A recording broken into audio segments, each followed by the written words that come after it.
is safe. I can't believe how spotless my floors look after using the Swiffer Power Mop. No more dragging around a heavy mop and messy bucket. Now I get the same deep clean without all the work. Thanks to the powerful solution and scrubbing pad of the Swiffer Power Mop, dirt and grime don't stand a chance, and I don't break a sweat. Mic drop. Mop drop. Swiffer Power Mop. Swiffer Power Mop. A smarter way to mop. Try it or your money back. I'm attorney Brian Ritchie. Getting hurt in a car wreck comes with all kinds of stress and frustration. But when you call me, I'll be on top of all of it. So all you need to worry about is getting better. If you've been injured in a car wreck, I'm on top of it. Contact us at ritchielaw.com. Broadcasting live from the Eagle Leasing Storage Studio. WCMC HD1 Holly Springs. 99.9 The Fan. The Canes light the lamp here. I'm WRAL meteorologist Elizabeth Gardner. Scattered showers for us, continuing with a chance of some strong to severe thunderstorms late this afternoon and this evening. Today is a WRAL weather alert day with a high of 90 degrees. 71 tonight with showers and thunderstorms ending. Tomorrow, dry conditions, a drop in humidity with highs in the upper 80s.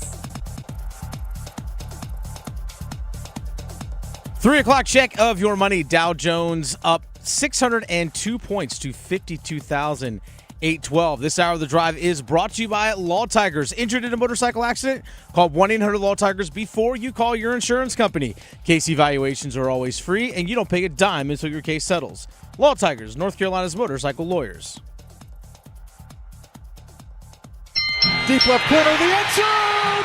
Jalen Coker hauls it in for a touchdown! Off the back iron, Wilson comes soaring in to dunk it home. Copeland jabs on him a couple of times. Step back three-pointer, left corner, swish. One dribble out for Boozer for three.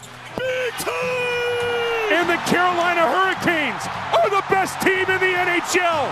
They won the 2026 Stanley Cup. The Drive with Tim Donnelly on 99.9 The Fan.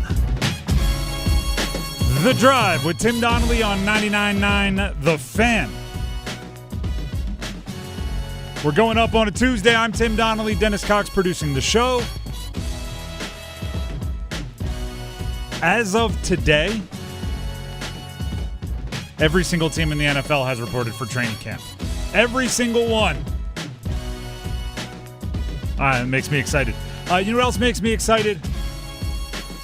It's 3 o'clock, which means our show is starting, and we start our show with one of our favorite segments. It's called Big 3 at 3.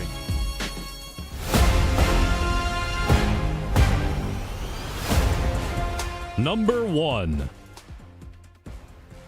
It is the Carolina Panthers. Not only are they one of those teams that I said are all at training camp, it's their first day in full pads. Once again, the Big 3 at 3 is presented by Mainer Service Company. Heating, cooling, plumbing, electric, all those things we take for granted in our house. Well, when we shouldn't take them for granted when they're broken down. Mainer Service Company is the place to call, or check them out online at MainerServices.com. MAYNOR Services.com. First day in pads for the Panthers today, and it appears as if they've already dodged a scare. Maybe we're conditioned based on the Nick Scorton deal, right? First day of practice overall, no pads. Their young second-year, potentially breakout player, Nick Scorton, gets carted off, and we later learn that his season is over. So today, on the first day of pads, we hear a young potential breakout player on the offense, tight end Mitchell Evans, who some of the advanced analytics absolutely love. We hear that he went down and had to be carted into the facility. And our antennas went crazy. Turns out he sprained his ankle.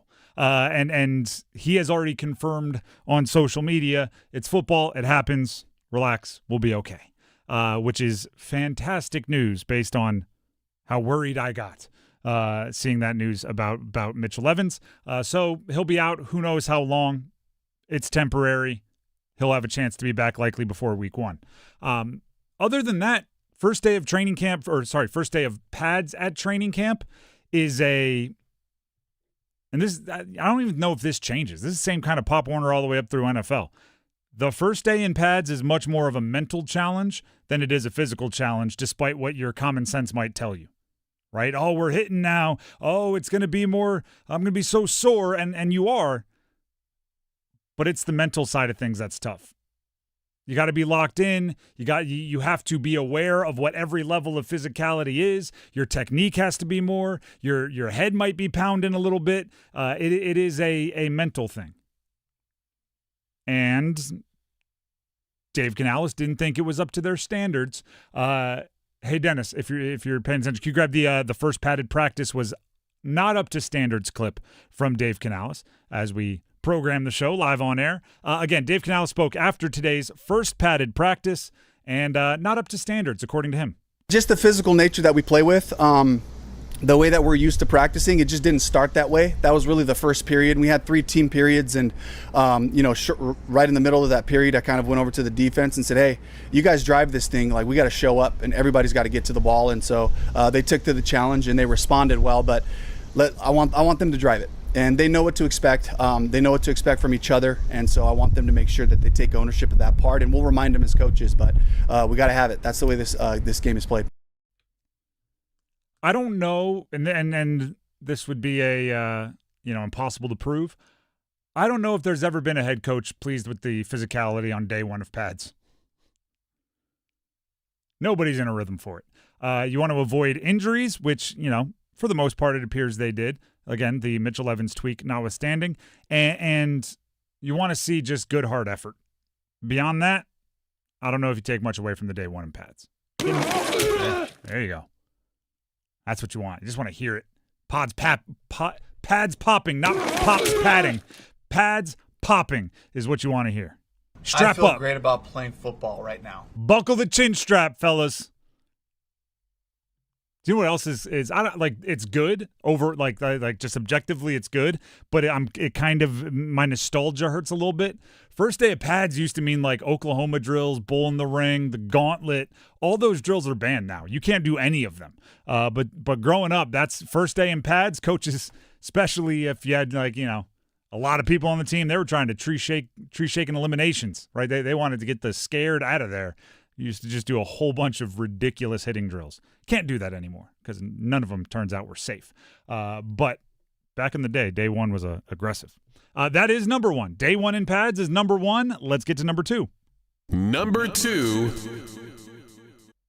The Michael Lombardi paid administrative leave has been going on now for a day and a half. There's 2 things that stood out to me. Actually, let me give you the latest, okay?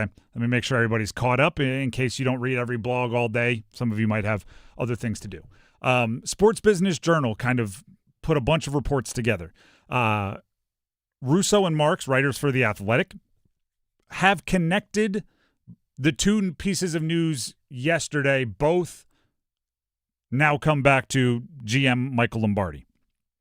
GM Michael Lombardi being on paid administrative leave, we knew that yesterday, and Pablo Torre had done some reporting that the College Sports Commission was also investigating UNC for the things that they would investigate for, which are NIL and NCAA rules violations.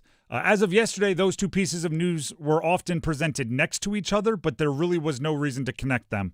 As I mentioned, Russo and Marks from The Athletic have now reported that according to their sources, GM Michael Lombardi's actions are believed to be of interest to the College Sports Commission side of it as well. So we still don't know if it's the same infraction that drew UNC to put him on paid administrative leave or allegations to put him on paid administrative leave, if it's the same action that the College Sports Commission is investigating.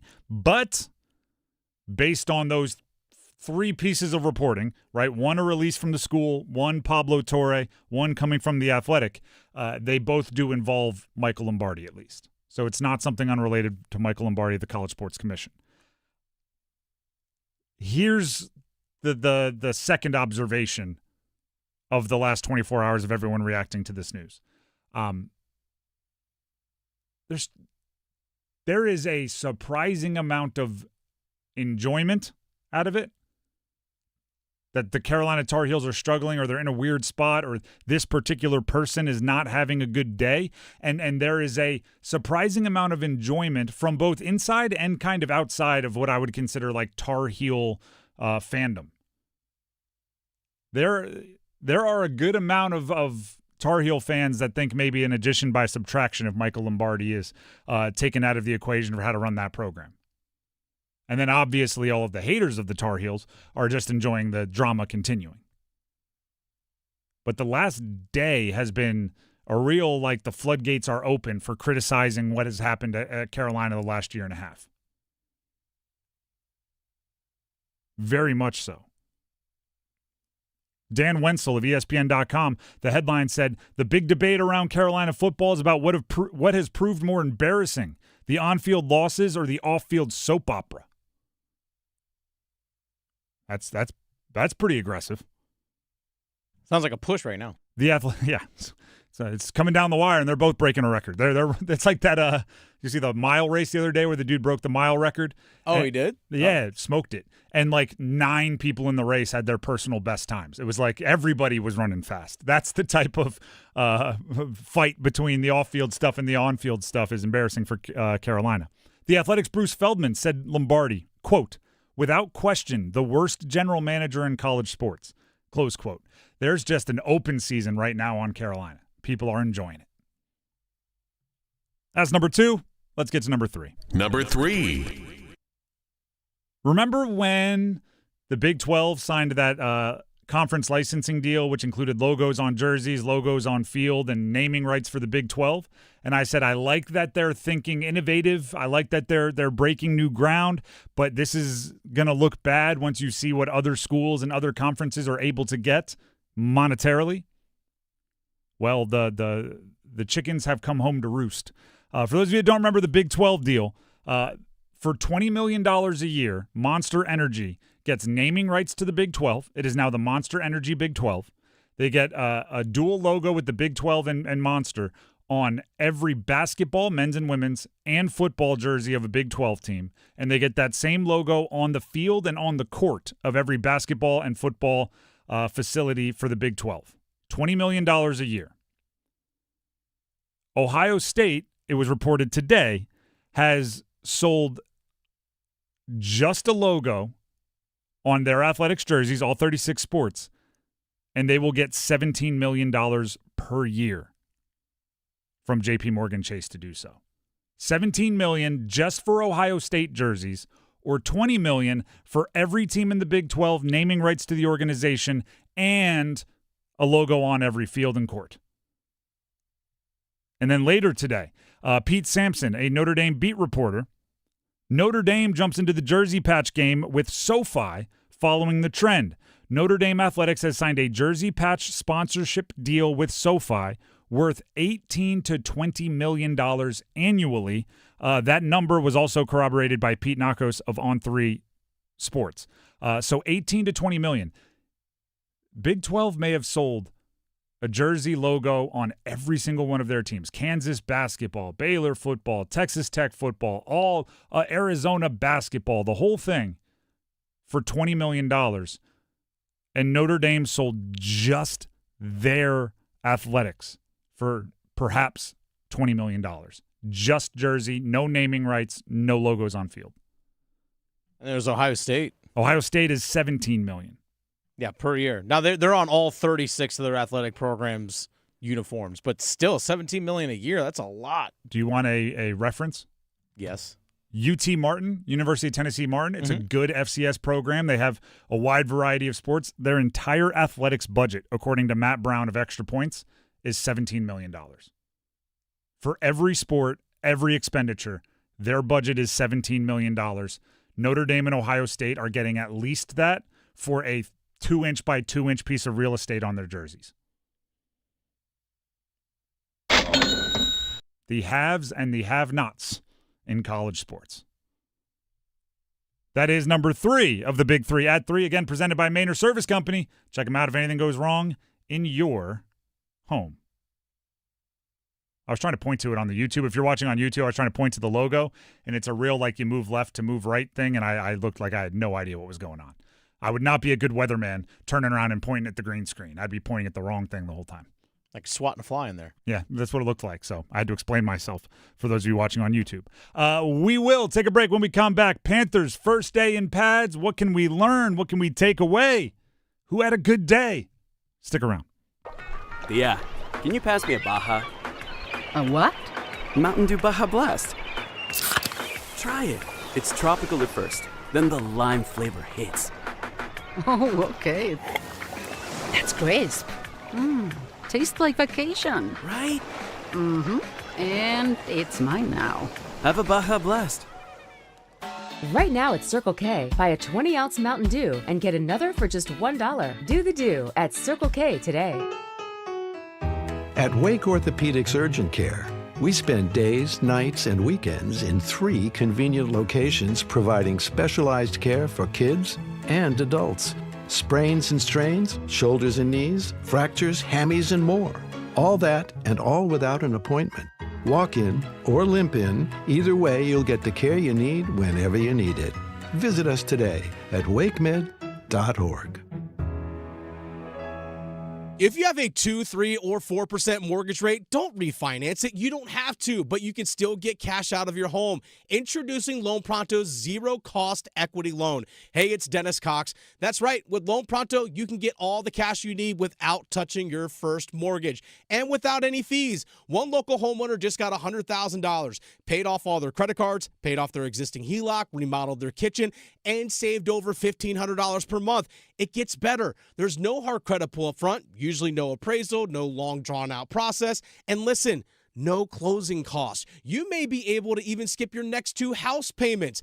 Call Loan Pronto now. Leave your low-rate mortgage intact, but get the cash you need in as little as 2 weeks without paying closing costs. LoanPronto.com. See how much you can get right now. Call 919-381-1760. That's 919-381-1760. LoanPronto.com. For qualified homeowners, equal housing lender, NMLS 1661781, NMLSConsumerAccess.org.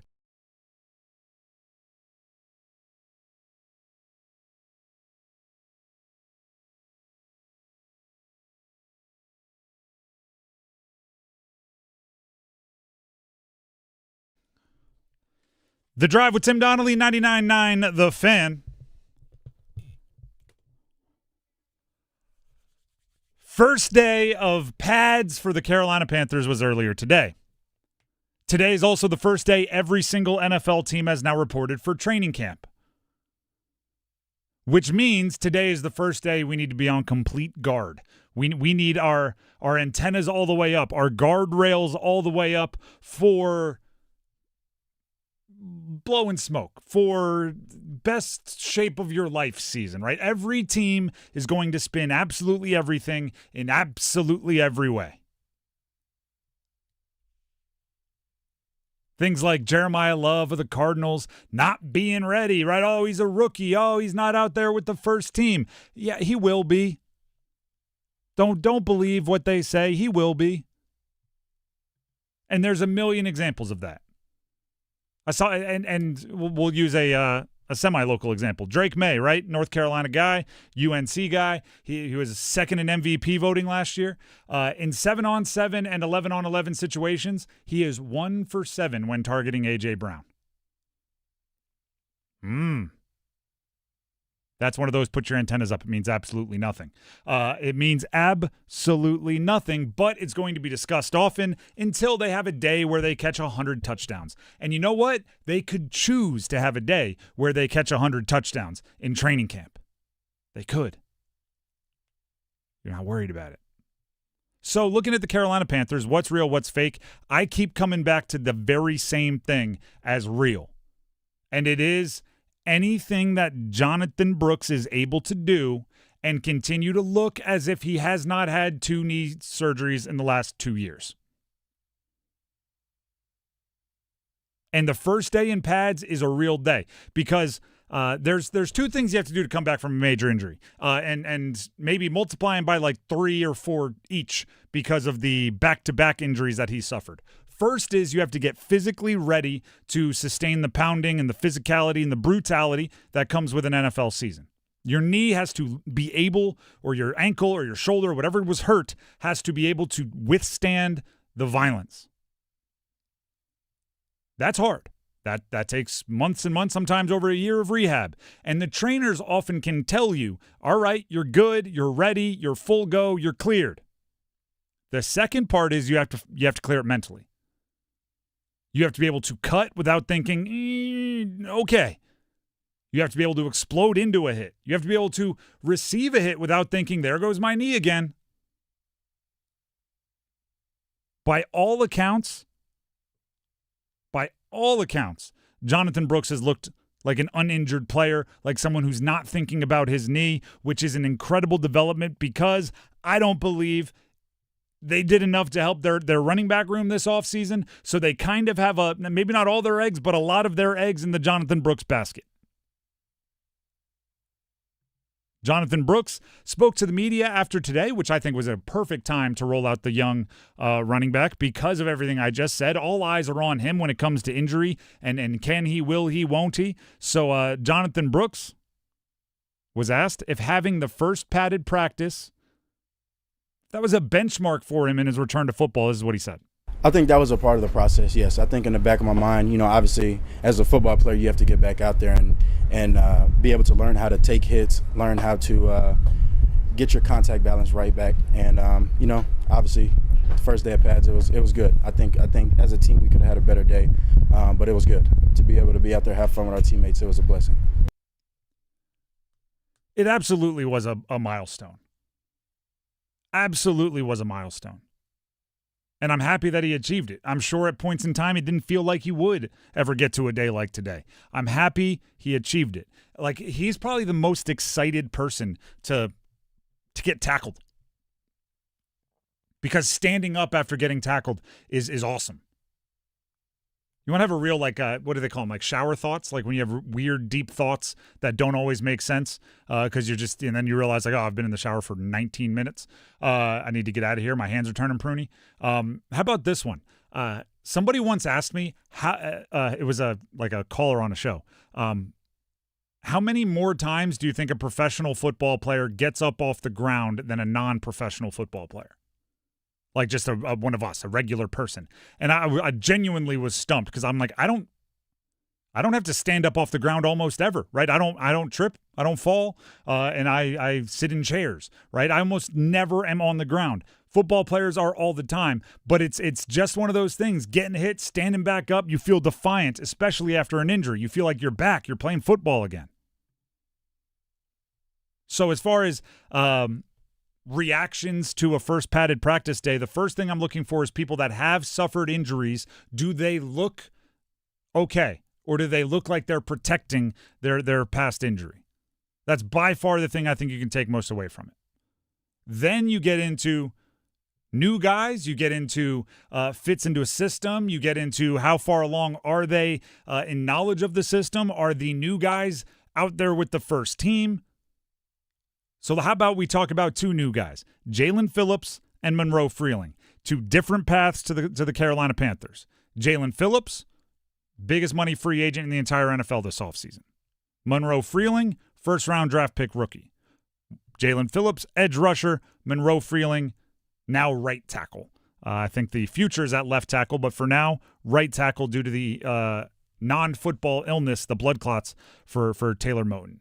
Jaelen Phillips spoke to the media after the practice about what he has seen from Monroe Freeling at camp. This is what the new, very, very rich Jaelen Phillips had to say. He's really strong, definitely works his hands very well. I think as a rookie, obviously there's always things to improve. I think he's, getting accustomed to the speed, physicality, the playbook, all those different things, but, it's very promising, and I love going against him. I think that he's going to get me better, I'm going to get him better, and so, yeah, he's looking good. Those two guys are going to make each other a lot better because there aren't many people on the planet at their size that can, they always say like a see eye level, like, the tall people, whatever. Athletically, they can see eye level at each other. There's not many people in their rare air of athleticism at their size. So they can, as I always say, like two rams on the side of a mountain in a nature documentary, they can go smash heads. And the more they do that at practice, the more they do that at training camp, the more it'll feel like, seeing 110 miles per hour from the pitching machine, and then game day is a 98 mile an hour fastball that seems slow. Because those two are a special kind of athlete.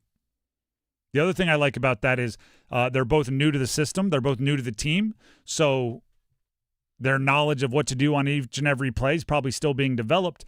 But edge rusher on tackle one-on-one, that's not a do you know what you're doing type of thing, right? That's a, hey, I got this dude, let's go. They can really be iron sharpening iron in those respects.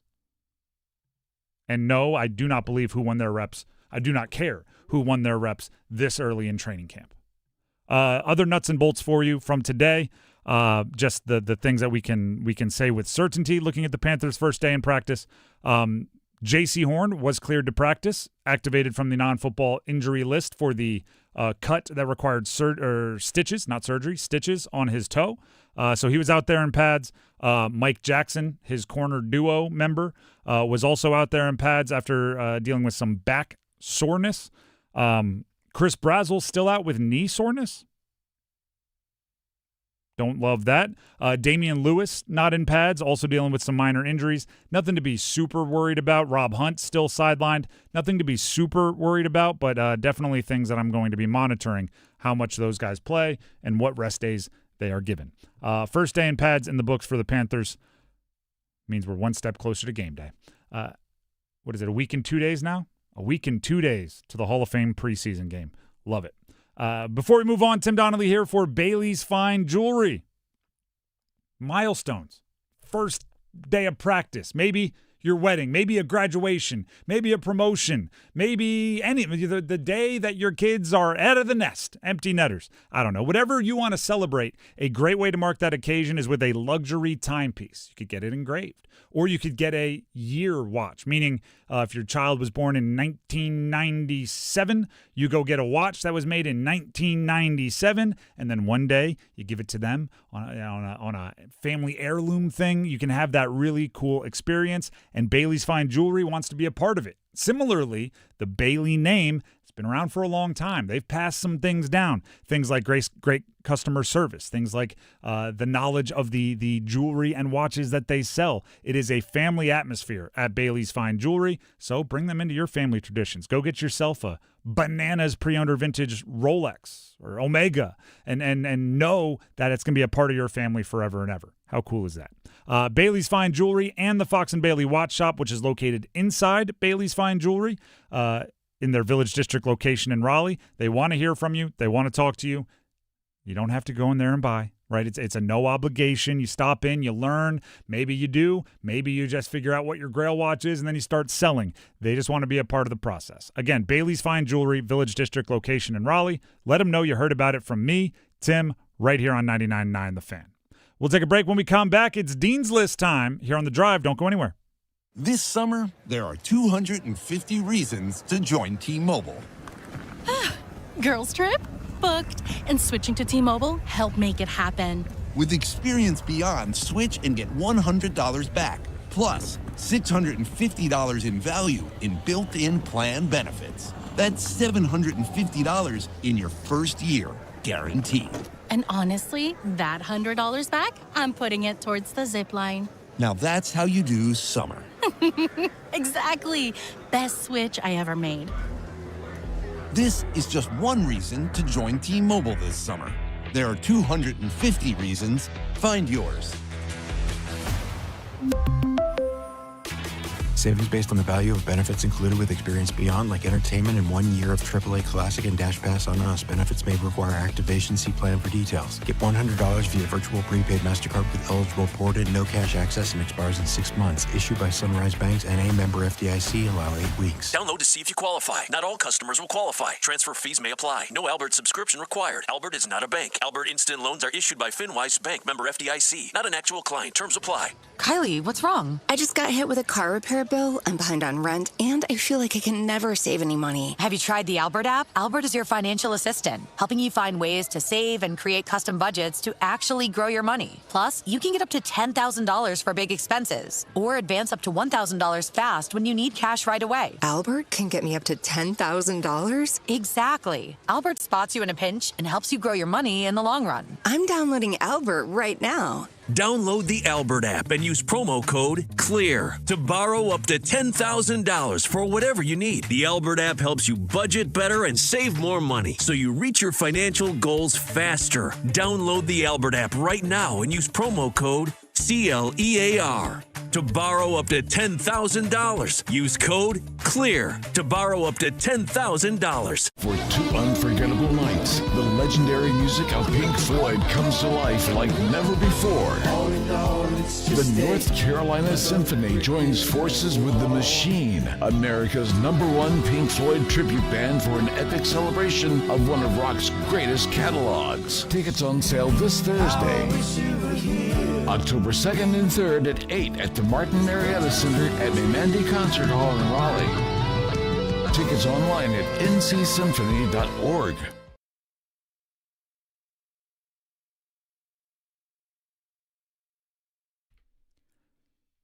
The Drive with Tim Donnelly, 99.9 The Fan.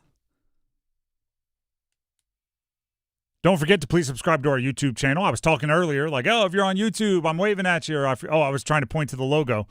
Some of you may have been like, wait, I can watch this show? Absolutely, you can. 99.9 The Fan on YouTube. Subscribe while you're there. You can also check our archives, find conversations about things you're interested in, whether you're a diehard hockey fan or you're just as stoked as I am for football season coming up or whatever. I mean, if you want World Cup, there's a bunch of that going on. It's all on 99.9 The Fan. We do a pretty concerted job to continue to update that thing every single day, and we'd love if you enjoyed it as well. With that being said, the segment we do every day about this time, for those of you listening traditionally or on YouTube or on the app, is called the Dean's List.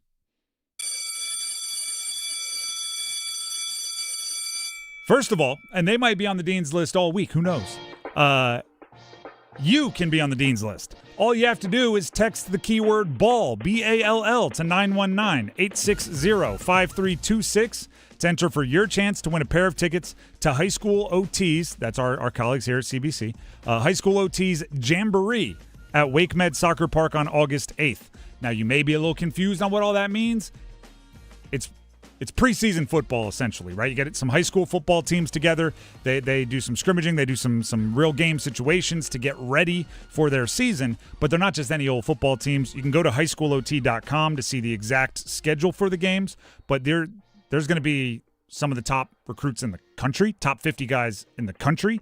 You're going to have, obviously, a whole mess of the top recruits from the state of North Carolina, players that are committed to Notre Dame, Miami, local schools outside the state. It's pretty fun. So they're calling it a Jamboree, and it's at Wake Med Soccer Park, but it's all about Friday Night Lights, right? It's all about high school football. So text keyword BALL, B-A-L-L, to 919-860-5326. That's 919-860-5326. Keyword BALL to potentially win a pair of tickets. So if you do that, you're on the Dean's List. I'll give you full honors. In a more traditional Dean's List scenario, shout out to former Duke quarterback Daniel Jones. We're just talking a lot about how these first days of training camp and first days of pads are so important for guys coming off injuries. Daniel Jones told Pat McAfee, I think it was yesterday on the Pat McAfee show, that he is fully cleared from his torn Achilles he suffered in December and will be on the field for the start of training camp this week for the Indianapolis Colts. So Daniel Jones, for attacking rehab and everything the way that he did, he gets to be on the Dean's List. But I think we also had to put like modern medicine. It used to be ACLs, your career was like done.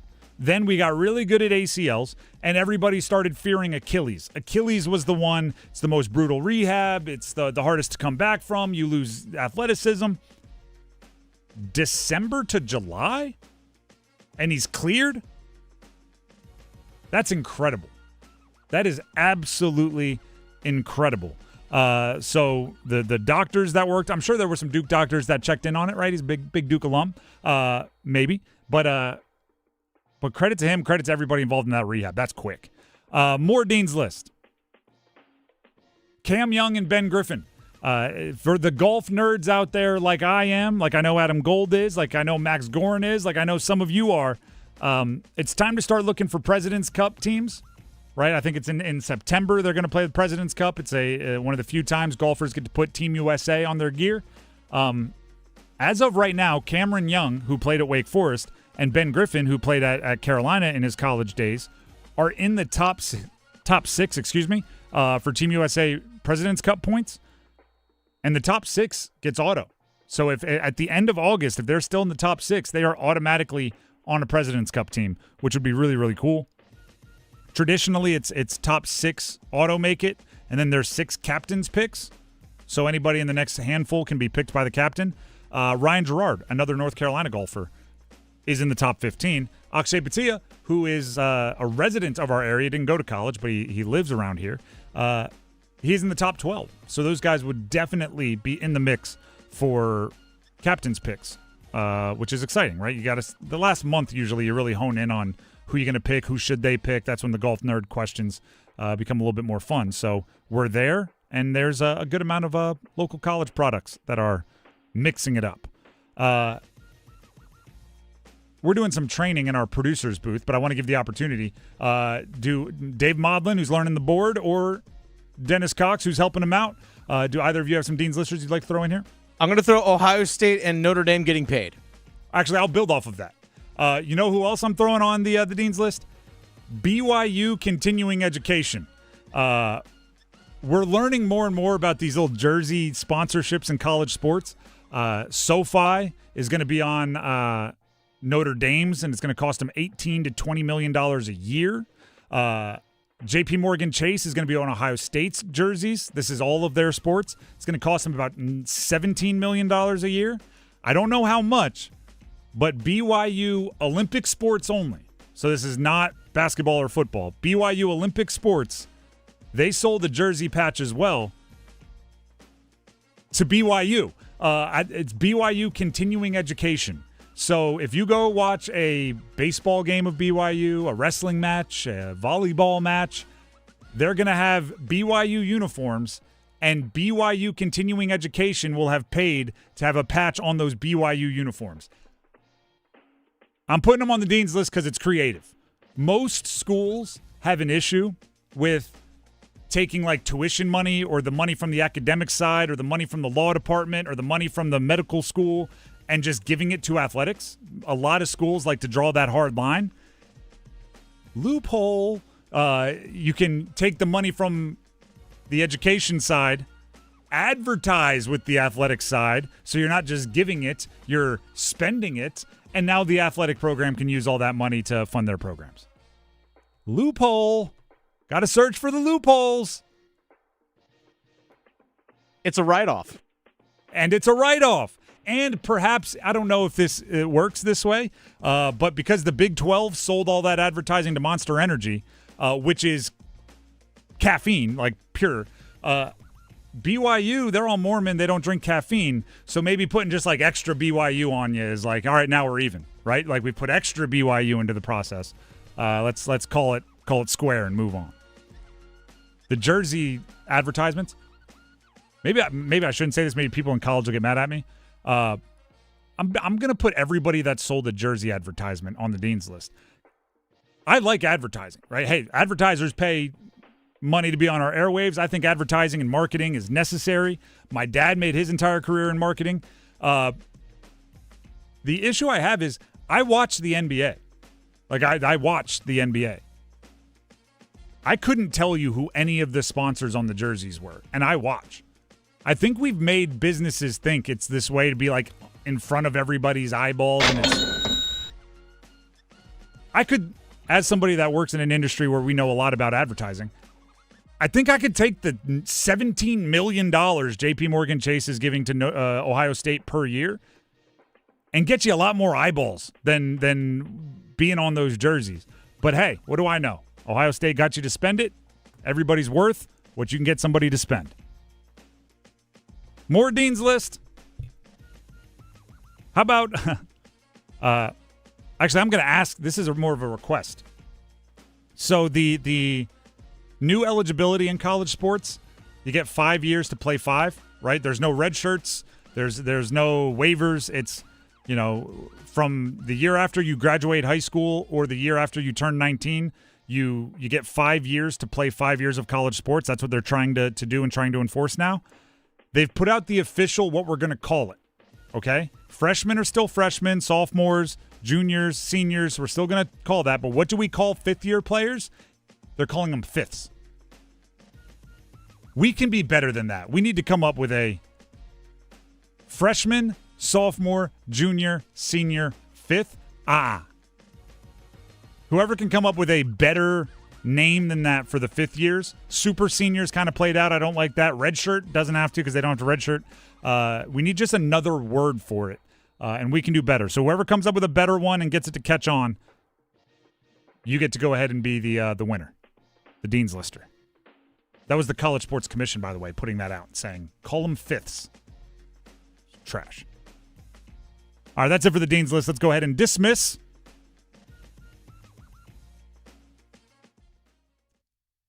There's the bell. Right now. Ring. There it is. We're working on it. Like I said, we're doing some training. The bell doesn't dismiss you anyway. I dismiss you. That's how it works. At least that's what teachers used to tell me. Before we move on and we get to the Michael Lombardi situation, although if Bill Belichick is involved, I think we should call it Lombardi Gate. Because everything Bill Belichick, where he's in a kind of scandal, it becomes a gate, right? Spy Gate, Deflate Gate. Let's go ahead and call this one Lombardi Gate. We'll get to Lombardi Gate in a second, but first, Dennis Cox has something he'd like to tell you. Hey, everyone. Dennis Cox here real quick for my good friends over at Law Tigers. One of the things I appreciate about Law Tigers is the fact that they are very much involved in the motorcycle riding community. Law Tigers was created over 25 years ago by people in the motorcycle riding community for those in times of need when they're involved in an accident. And that's exactly what Law Tigers is there to do. If you're injured in a motorcycle accident, contact Law Tigers at 1-800-LAW-TIGERS even before you get in touch with the insurance company. Let's be honest, insurance companies, they want to give you the least amount possible, whereas Law Tigers, they're there to fight for you. That's why your case evaluation is always free, and you don't pay a dime until your case settles. So give them a call, 1-800-LAW-TIGERS, or visit lawtigers.com. Law Tigers is a network of independent law firms who are members of the American Association of Motorcycle Injury Lawyers. Law Tigers is not a law firm. The Drive with Tim Donnelly, 99.9 The Fan, talks Lombardi Gate. Coming up next. Dauntless Transmissions has been the trusted transmission shop in Raleigh for more than 27 years. But why do they call it Dauntless Transmissions? Well, dauntless means showing fearlessness and determination. Now, the experts at Dauntless Transmission are dauntless when it comes to caring for your vehicle. Whether that means a total transmission rebuild, complex engine or brake service, or just a routine tune-up, your vehicle will be dauntless when they're done with it. Visit dauntlesstransmissions.com. Dauntless Transmissions, your local source for exceptional service. If you're exhausted, not just tired, but worn down, this message is for you. I'm Brandon Giggling, president of Parkway Sleep Health Centers. Across North Carolina, many people wait months, sometimes over a year, just to start sleep care. That wait isn't normal, and it isn't necessary. At Parkway, most patients are seen within weeks, with virtual consultations and home sleep studies that remove unnecessary delays. Sleep care shouldn't have to depend on how long you're willing to wait. Parkway Sleep, your fastest path to better sleep. Start today at parkwaysleep.com. Sound sleep, sound health. It's bow time. Ordering Bojangles Bow Bites is the easiest choice you'll make today. The bite-sized hand-breaded chicken is fried to crispy perfection, making it perfect for sharing, snacking, or when you're on the go. Just don't call it a nugget. The only hard part is choosing from our 6 dipping sauces. We've got a sauce for every kind of craving, from our creamy house-made ranch to our sweet and spicy peach honey pepper sauce. It all depends on what kind of mood you're in. Head to your nearest Bojangles today and discover the dippable, shareable, and craveable Bow Bites. It's bow time. There's no time like bow time. Time to head on over to Bojangles to try Bojangles' new Bow Bites. Bite-sized, hand-breaded chicken fried to crispy perfection. On the go, they're perfect for snacking or sharing. dipped in your favorite sauce like creamy house-made ranch or peach honey pepper. They're the perfect way to satisfy your craving for flavor and value. Try Bojangles' new Bow Bites. It's an easy choice to make when it's bow time.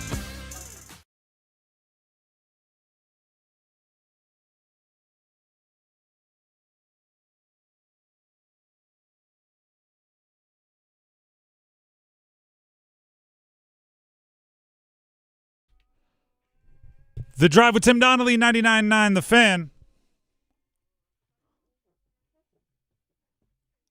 Lombardi Gate. What did he do? Who knew about it? Is it a symptom of greater dysfunction within the Carolina program? Or is the dysfunction a product of Lombardi or Belichick or this guy or that guy? Could anybody make it work in Carolina? Will anybody want to try to make it work in Carolina by the time Lombardi and Belichick are done with it? How soon will they be done with it? How soon will it, meaning Carolina, be done with them? These are all seemingly unanswerable questions at the moment. But what I can tell you is the drama with Carolina football has been a faucet stuck wide open. It has been a levee break situation, and it is just an overflowing, dramatic situation.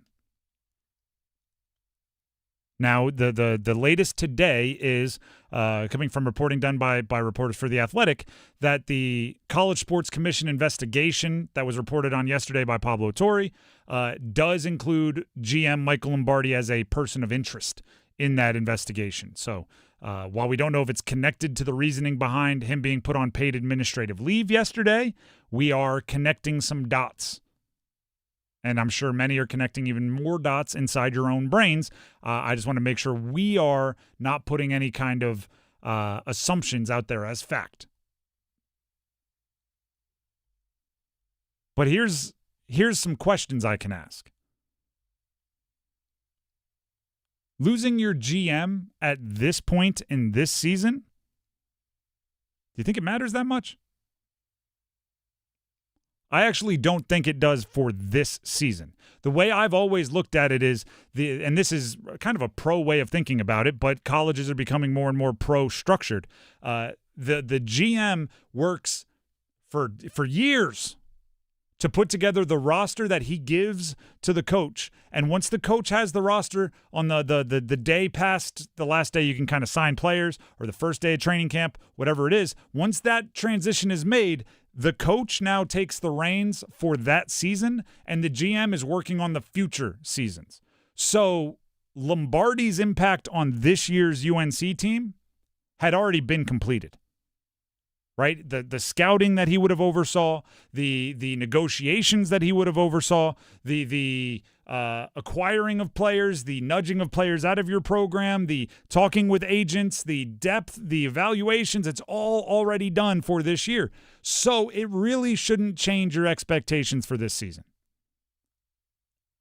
Unless you buy into the distraction part of it and just say players, coaches, his son, who's the quarterback's coach, are tremendously distracted, then yeah, it would impact.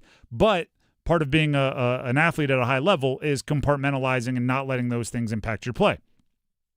So I would say this year, if they roll out and you know put a 4-win season out there again, or it doesn't pass the smell test for what a Carolina football team should look like, the quality,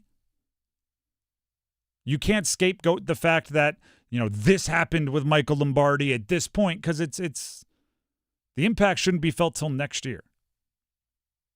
That's the way I look at it. And then the irony is, another question to ask here. Is there a world where UNC haters, right? Because in college sports, you know, you get across the rivalry, or you feel like teams are given certain preferential treatment. There are haters out there. Is there a world where UNC haters are upset about Lombardi no longer having an impact on the program? Because remember, Lombardi put together a 4-8 roster. Lombardi, it doesn't appear, has put together a juggernaut of a roster for this year. I talked about it earlier, but it is a heck of a quote. The Athletic's Bruce Feldman, one of the more respected, kind of been around, been established college football writers, quote on his The Audible podcast, or on the Audible podcast, said, without question, the worst general manager in college sports is Lombardi. That's what Feldman said. It could be an addition by subtraction situation if you listen to those like Bruce Feldman. So there are so many levels to this. An unbelievable amount of levels to what's going on here, and we still don't know what exactly is happening. We don't know why he's on administrative leave. We don't know what the CSC, the College Sports Commission, is investigating, and we don't know if they're going to find in their investigation anything that proves there was merit on the accusations or the allegations or whatever they're in there to investigate. But what we know is the general manager for the Carolina Tar Heels is on paid administrative leave, and the reactions are fascinating. Fascinating. There might even be some Carolina fans out there that are a little overjoyed. Actually, this will be the analogy. Dennis, I think all of us at some point in time, probably high school maybe, you probably had a friend that you really enjoyed hanging out with. Yeah. Unless there was a specific other person with you. Like, you're awesome unless you're hanging out with Billy. Then you and Billy are annoying as heck. You know what I mean? Oh, of course. Like I love hanging out with you, but if Billy's going to be there, I'm out, man. I call me when you're hanging out by yourself or with other people, right? I think there's a good amount of people. I think Bill Belichick is awesome as a coach, as a football mind. But when you put Belichick with Lombardi, sometimes it becomes like, well, no, call me when you're by yourself, Belichick. Call me when it's you and Brady and not you and Lombardi.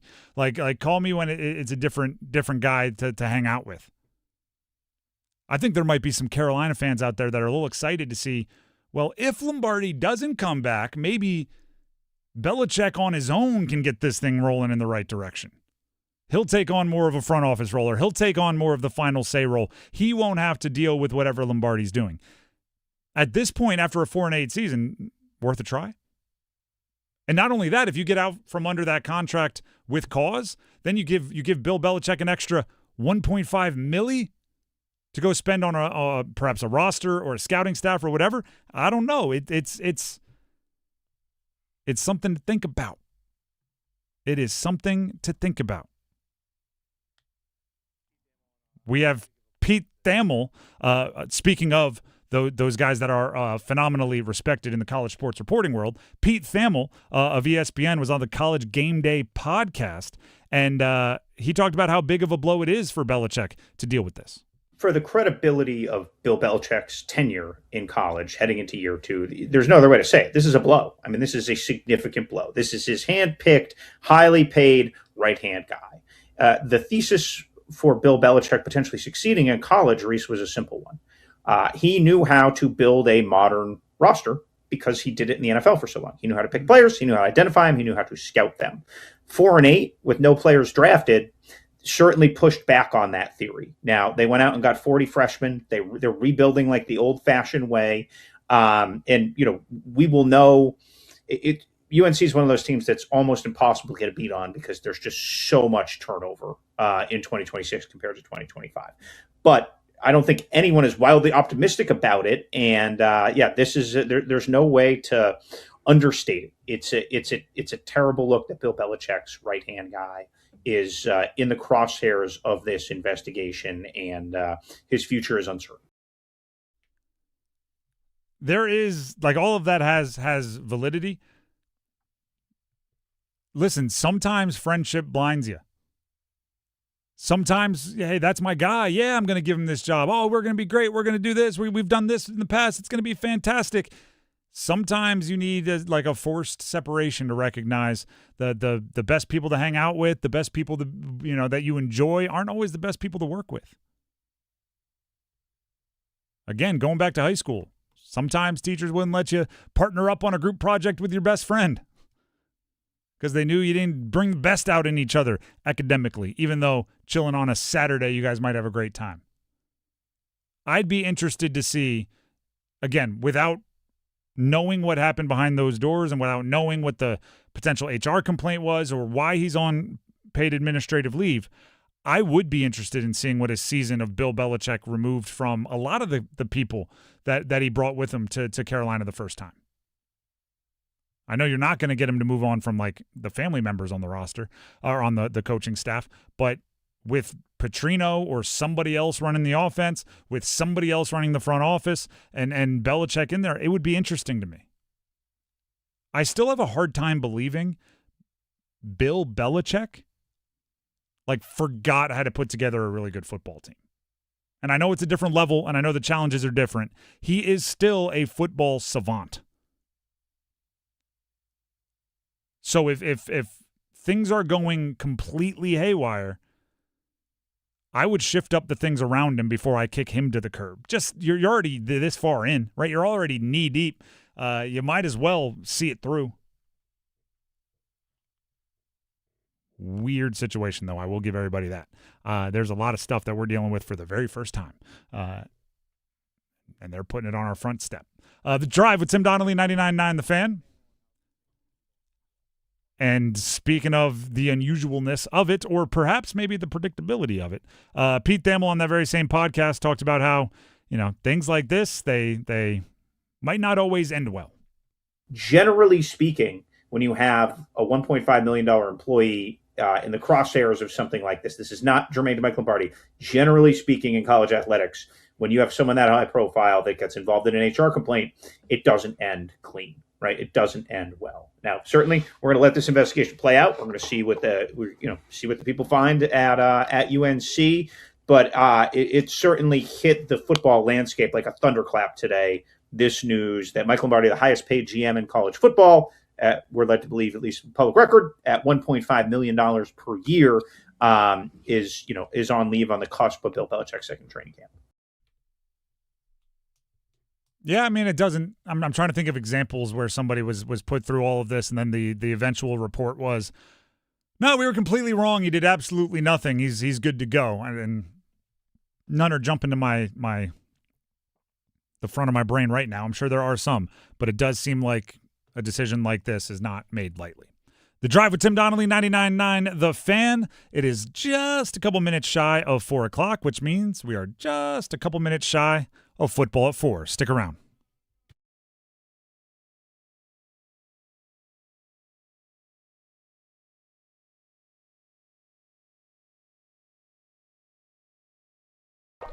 Yeah, can you pass me a Baja? A what? Mountain Dew Baja Blast. Try it. It's tropical at first, then the lime flavor hits. Oh, okay. That's crisp. Tastes like vacation. Right? Mm-hmm. And it's mine now.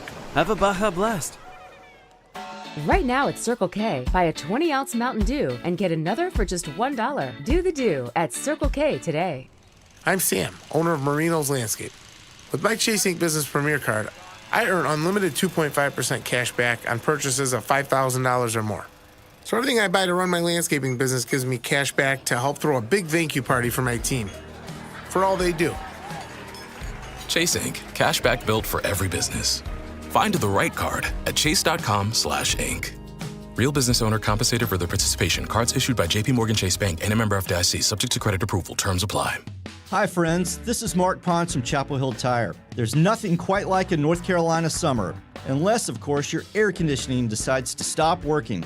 If your AC isn't blowing cold, is making strange noises, or just isn't keeping up with the heat, now's the time to have it checked. This month, take advantage of our summer AC special, save $40, and let our ASC certified technicians make sure you're ready for the hottest days of the year. Schedule your appointment today at chapelhilltire.com and drive happy. Wait, everything on this IHOP value menu is just $6? I told you it was amazing. A huge plate of pancakes, bacon, and eggs is just $6. Wow. There's also French toast, a ham and cheese omelet, and oh, they got a BLT and fries now. Okay, we're coming here every day.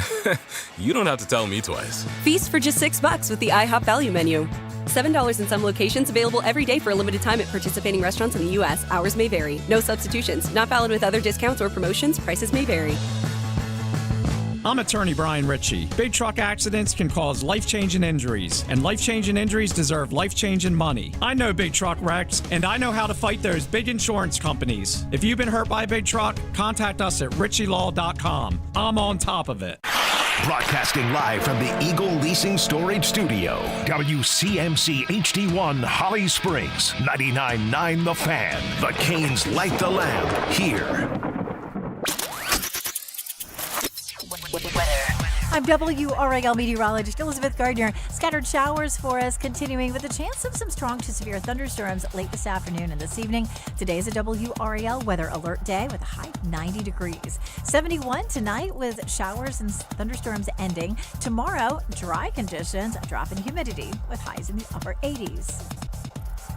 4 o'clock check of your money. Dow Jones up 587 points to 52,797. This hour of the drive brought to you by Law Tigers. Injured in a motorcycle accident? Call 1-800-LAW-TIGERS before you call your insurance company. Case evaluations are always free, and you don't pay a dime until your case settles. Law Tigers, North Carolina's motorcycle lawyers.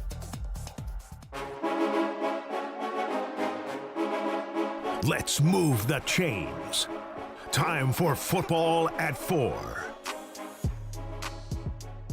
This is The Drive with Tim Donnelly on 99.9 The Fan. And it is time for Football at 4. Football at 4 brought to you by John Heister, Chrysler Dodge Jeep Ram in Lillington. Get off your keister and come to Heister. I can also tell you this. We'll do this next at the top of the next segment, but the ACC preseason standings are in. We don't know, not the all ACC teams, but who the media, us included, have predicted will win and finish second and third and so on, have been put out. At about 4:15, we'll break them down, we'll react to them, we'll do the whole thing. In the meantime, because it is Football at 4, we're going to talk about the football that took place on the field today. First day of pads for the Carolina Panthers. And over the previous 5 practices, without pads, helmets only for the Carolina Panthers. There are a few things that are stuck in my craw this time of year. And one of them, as I've said a million times, is acting like there's certainties that you've learned about a team through this part of the training camp. Sleeper, that's the Sleeper app, fantasy app or whatever. They also cover sports and they do gambling and all that. Sleeper Carolina, they cover the Panthers, tweeted out, this was yesterday. My biggest takeaway from the start of camp, Devin Lloyd and Jaelen Phillips are exactly who we thought they'd be, if not better. Watching the 2026 defense is going to be a surreal experience. And I responded with my biggest takeaway from training camp is that they haven't put on shoulder pads yet. Again, this was yesterday. They put on shoulder pads today. Also, I want, with absolutely every fiber of my being, to emphasize that if you think you can learn that those two guys are everything that the Panthers want them to be or need them to be, and you think you can judge that with 5 unpadded practices, you're crazy, because the Panthers need those two. Jaelen Phillips, the edge rusher that they brought in from free agency, and Devin Lloyd, the off-ball linebacker that they brought in from free agency and gave both good money. Great money. The level at which those guys have to play for them to be successes for the Panthers is crazy high. It's insanely high.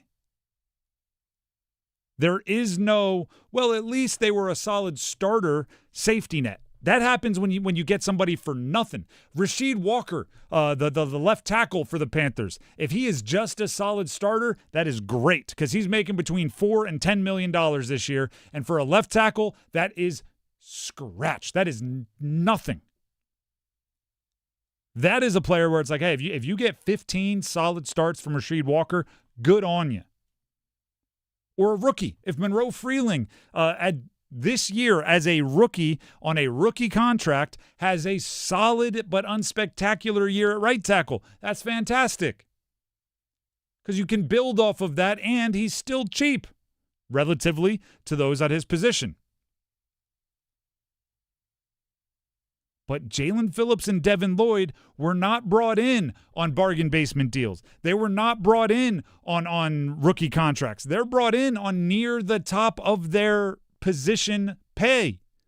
So they have to not perform near the top of their position, darn near at the top of their position. It's a salary capped sport. I keep emphasizing this. And in any salary capped sport, if you pay someone what they're worth, you're not creating value. Everybody has the same amount of money. If you give someone $10 million per year, you need to get at least $11 million in value to be gaining on everybody. They gave Jaelen Phillips $30 million a year. He has to be great. He has to be career year. He has to be unlocked. He has to be responsible for, and I say responsible for because since he's signed with Carolina, I've done some watching of him on tape, and he might not get the number of sacks that I was hoping he would get when they signed him, but he can be, I'm calling it sacks that he's responsible for. He is a pocket collapser. He puts the guy blocking him into the feet of the quarterback. He just moves humans. He is big, he is strong, he is fast. If he collapses the pocket and somebody else gets the sack, he's responsible for. He needs to be responsible for like 18 sacks. We'll start there for him to have been everything they've wanted him to be or everything we've wanted him to be. Same with Devin Lloyd. Devin Lloyd was pretty darn good for the, 3 years before last year with the Jags. He was pretty darn good. 100 plus tackles, 120 tackles, whatever it was. Sideline to sideline, he was pretty good. Last year, he was an all-pro level player because he got his hands on the football. If he would have been on the Carolina Panthers, he'd have been tied for the team lead in interceptions. He's a linebacker. He needs to do that kind of stuff again. And again, I don't care if he's the one that gets the interceptions. He has to be responsible for 5+ turnovers, whether he's forcing the fumble, whether he's deflecting a pass up in the air that somebody else gets to catch like a punt. These guys are free agent moves. Let me just say this. It's because it's not specific to them. Free agent moves where you pay at or near the top of that market, they are a real flex from the front office. Because you are saying, I know so much about this player, about what I've seen on tape, about what my scouts are telling me, and about our system and what our defensive coordinator wants to do and what our position coach wants to do, that when you put them together, we will get $30 million worth of value out of Jaelen Phillips. So another list, right? You guys know how I like lists. ESPN. Right now, today, they released an article on ESPN.com that was a list of the top newcomers or impact acquisitions is what they called it. And it's quite frankly just a ranking of the most impactful NFL offseason acquisitions, and this does include rookies, okay? Myles Garrett at the top. A.J. Brown, number 2. Trent McDuffie, the corner going to the Rams. Okay, we got it. We're on board, right? You now get it. Jaelen Phillips is 14th. Mike Evans is above him. Jeremiah Love, the running back. Reuben Bain, both rookies. Reuben Bain, the edge rusher, above him. DJ Moore to the Bills above him. Jalen Waddle to the Broncos above him. If at the end of the year, we look at Jaelen Phillips for the Carolina Panthers and say he was the 14th most impactful newcomer to their team, that is a big miss. And you have to scroll even further down to find Devin Lloyd at number 39. They have Devin Lloyd below a fullback. Alex Ingold, a fullback, going from Miami to the Chargers, is number 32. And Devin Lloyd is number 39, signing with the Panthers. Now, I'm not here to criticize the list. I think the list is wrong in a lot of places. But what I'm really here to say is Jaelen Phillips has to be like a top 5 newcomer. Devin Lloyd has to be pushing the top 15, 20 at the worst, because if not, you're not getting your money's worth.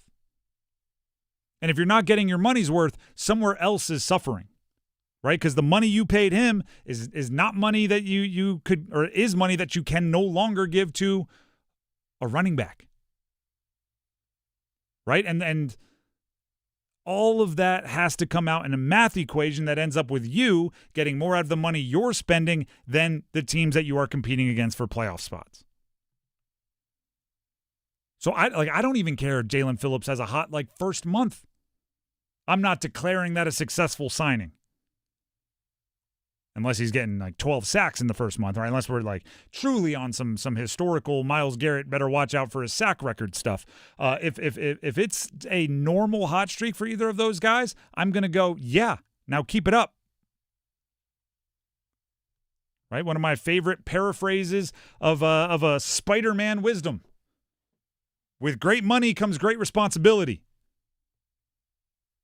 There's very, very little that you can do if you're the highest paid person at your position to create value for your team. Or if you're the highest paid person in a free agency class. Very little you can do. There are those that do it, but they're the all-time greats that we talk about. Josh Allen probably gives his team a ridiculous amount of value above being the highest paid player on the team, but, MVPs tend to do that. Give someone $30 million, they better play like an MVP. If Jaelen Phillips isn't all-pro, depending on how many games he plays, injury is always a thing, and if Devin Lloyd isn't Pro Bowl, you're looking at a way where those signings probably weren't what you were hoping for, even if other guys on the team are able to make up for it. And you add on top of it, because we're talking defense, the Nick Scorton injury. Because that's a rent control department there, right? A second-round pick that's going to be starting for you and playing a lot and hopefully getting after the quarterback at a premium position. Maybe that's how you saved the money to pay those guys. Now he's out. Those guys have to be even better. I'm going to be grading them very, very difficultly. I'm going to be grading them as if they're the smartest kid in the class and I have high expectations for them because that's what they're paid like. And the same is true for J.C. Horn and Derek Brown. I just have more confidence that they'll be able to do it because they've done it in this system with this defensive coordinator, which is probably the last point we should bring up. It's also on Ejiro Evero, the defensive coordinator. He has to use them in a way that you get the value, right? The way I tried to describe this last point off air earlier today is if you pay a running back to be the highest paid running back in the NFL and then you throw the ball more than any other team in the NFL, that's not necessarily the running back's fault, but you're still not getting the value that you need if it's a running back, right? If it's a wide receiver playing running back and catching all passes, that's different. Yeah, it's one thing is Christian McCaffrey catching 85 passes. Yeah, if that's Christian McCaffrey, we don't have these conversations about because we know he's worth whatever he's getting paid. Exactly. It's a very, or if you paid Travis Hunter to be a two-way player and you only play him one way, that's not his fault. He's like, I'm trying to bring more value. If you bring in Jaelen Phillips to do A and he's not good at A, he's good at B, that's on the defensive staff, right? So they have to maximize his value as well. It is a team sport. Coaches, players, everybody in that locker room, they all have to get a lot out of those guys. Because if they don't, $30 million, light it on fire. $15 million a year, light it on fire. And that's not how you win in the NFL. Or any league, really. Again, the football at 4, brought to you by John Heister, Chrysler Dodge Jeep Ram in Lillington. Get off your keister and come to Heister. As I promised a few minutes ago, when we come back, we're going to react to the 2026 ACC football predicted order of finish from the media vote that happened during ACC kickoff the other week. The results are in. Who is the favorite? I'll tell you next. When news breaks, don't wait. WRAL News Plus goes with you everywhere. Weather, traffic, and breaking news, live and local, all day, every day. Listen on 96.5 FM in Durham, 99.3 FM in Raleigh, and throughout the Triangle on 101.5 FM HD3. At home, in the car, at work, or on the go. Stay connected to the Triangle's most trusted newsroom anytime, anywhere. WRAL News Plus. Coverage you can count on. Some of life's most meaningful moments are in summertime. Anniversary dinner, weekend getaway, sunset toast to another beautiful year together. Celebrate your story with a gift as timeless as your love from Bailey's Fine Jewelry. From classic diamond bracelets to elegant watches and stunning anniversary bands, Bailey's helps you mark every milestone beautifully. This summer, celebrate the moments that matter most. Visit Bailey's Fine Jewelry in Raleigh, Cary, Greenville, Rocky Mount, and Charlotte. Every woman wants a Bailey box. Jake from State Farm. I just beat my run in PR, so I'm celebrating with the Banana Bonanza smoothie. Hey, and you can keep celebrating when you create an affordable price just for you by bundling your home and auto with the State Farm Personal Price Plan. Go bananas. I will. Hey, make it a large. Bundling, just another way to save with the Personal Price Plan. Like a good neighbor, State Farm is there. Prices are based on rating plans that vary by state. Coverage options are selected by the customer. Availability, amount of discounts and savings, and eligibility vary by state. Today, we tip our wrench to Rock Auto customer Noah. My first car was a 2001 Dodge Neon with a blue wing, and it happened to match my high school sweetheart, who's now my wife, her black 2005. So my uncle has been in the industry for well over 25 years. He recommended Rock Auto immediately to buy my first set of brakes. I would recommend Rock Auto just because it's simple, it's easy to find the parts you're looking for, it's all at a good price. All the parts your car will ever need, Rock Auto. When you see this in your kitchen, The stainless steel fridge is covered in fingerprints. you hear this. Leslie, people are going to think you were raised in a barn or by wolves, or raised in a barn by wolves. Fortunately, Wyman Stainless Steel 3-in-1 cleans, shines, and protects to give you the best shine. A spray and a wipe will have your fridge shining like a mirror. Wow, my fridge looks brand new. Your fridge looks amazing, Leslie. Sorry, I was being a little dramatic earlier. Your kitchen says a lot about you. Let it brag with Wyman.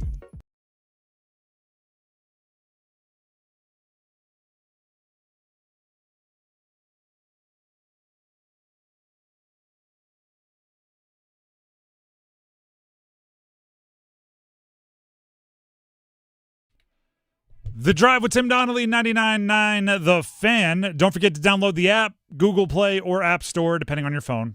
Search 99.9 The Fan, download it, free to you. And then give us a 5-star rating. All right, I teased it before the break. I'll give you the details. The 2026 ACC football preseason predicted order of finish, as voted upon by the media that covers the conference. The favorite is, not a surprise, Miami. Miami is picked to win. They received 165 first-place votes. The next closest had 7. So that is a pretty dominant performance in the preseason rankings by Miami. Next up, SMU. Second. Third, Louisville. Fourth, Clemson. And they actually have the second most first-place votes, although they finish in 4th overall. With 7 first-place votes, they are in 4th. Next, Georgia Tech. So we have now made it to the top 5, Miami, SMU, Louisville, Clemson, Georgia Tech, and there is not a whiff of a team from the state of North Carolina. Georgia Tech, 5th. 6th, Virginia. 7th, here we go, NC State. Someone from the state of North Carolina. Go. 7th to Represent. the Wolfpack. Then Virginia Tech in 8th, Pitt in 9th. Duke makes the top 10. Duke makes the top 10 in a 17-team conference. They are 10th. Florida State 11th. It's going to be a while until we get to Carolina. Florida State 11th. 12th, Cal. 13th, Wake Forest. There we go, Wake. They had, 9 wins last year? Now they're picked to be 13th. 14th, Syracuse. They finished on an 8-game losing streak last year. And finally, not finally, but and now North Carolina, 15th in the 17-team conference, 16 and 17, bringing up the rear here. Boston College and Stanford. Boston College 16th, Stanford 17th. And I hope someone just made a mistake. Stanford has a first place vote. They finished in dead last. I guarantee you that is not a mistake. Because let's not forget, as someone pointed out to me, this was a little pointed off the record to me. Remember when Cooper Flagg wasn't unanimous? Yep. In some situations for like even like freshman stuff, let alone like player. Yeah. Because there was a Stanford person that was voting for that Stanford guy.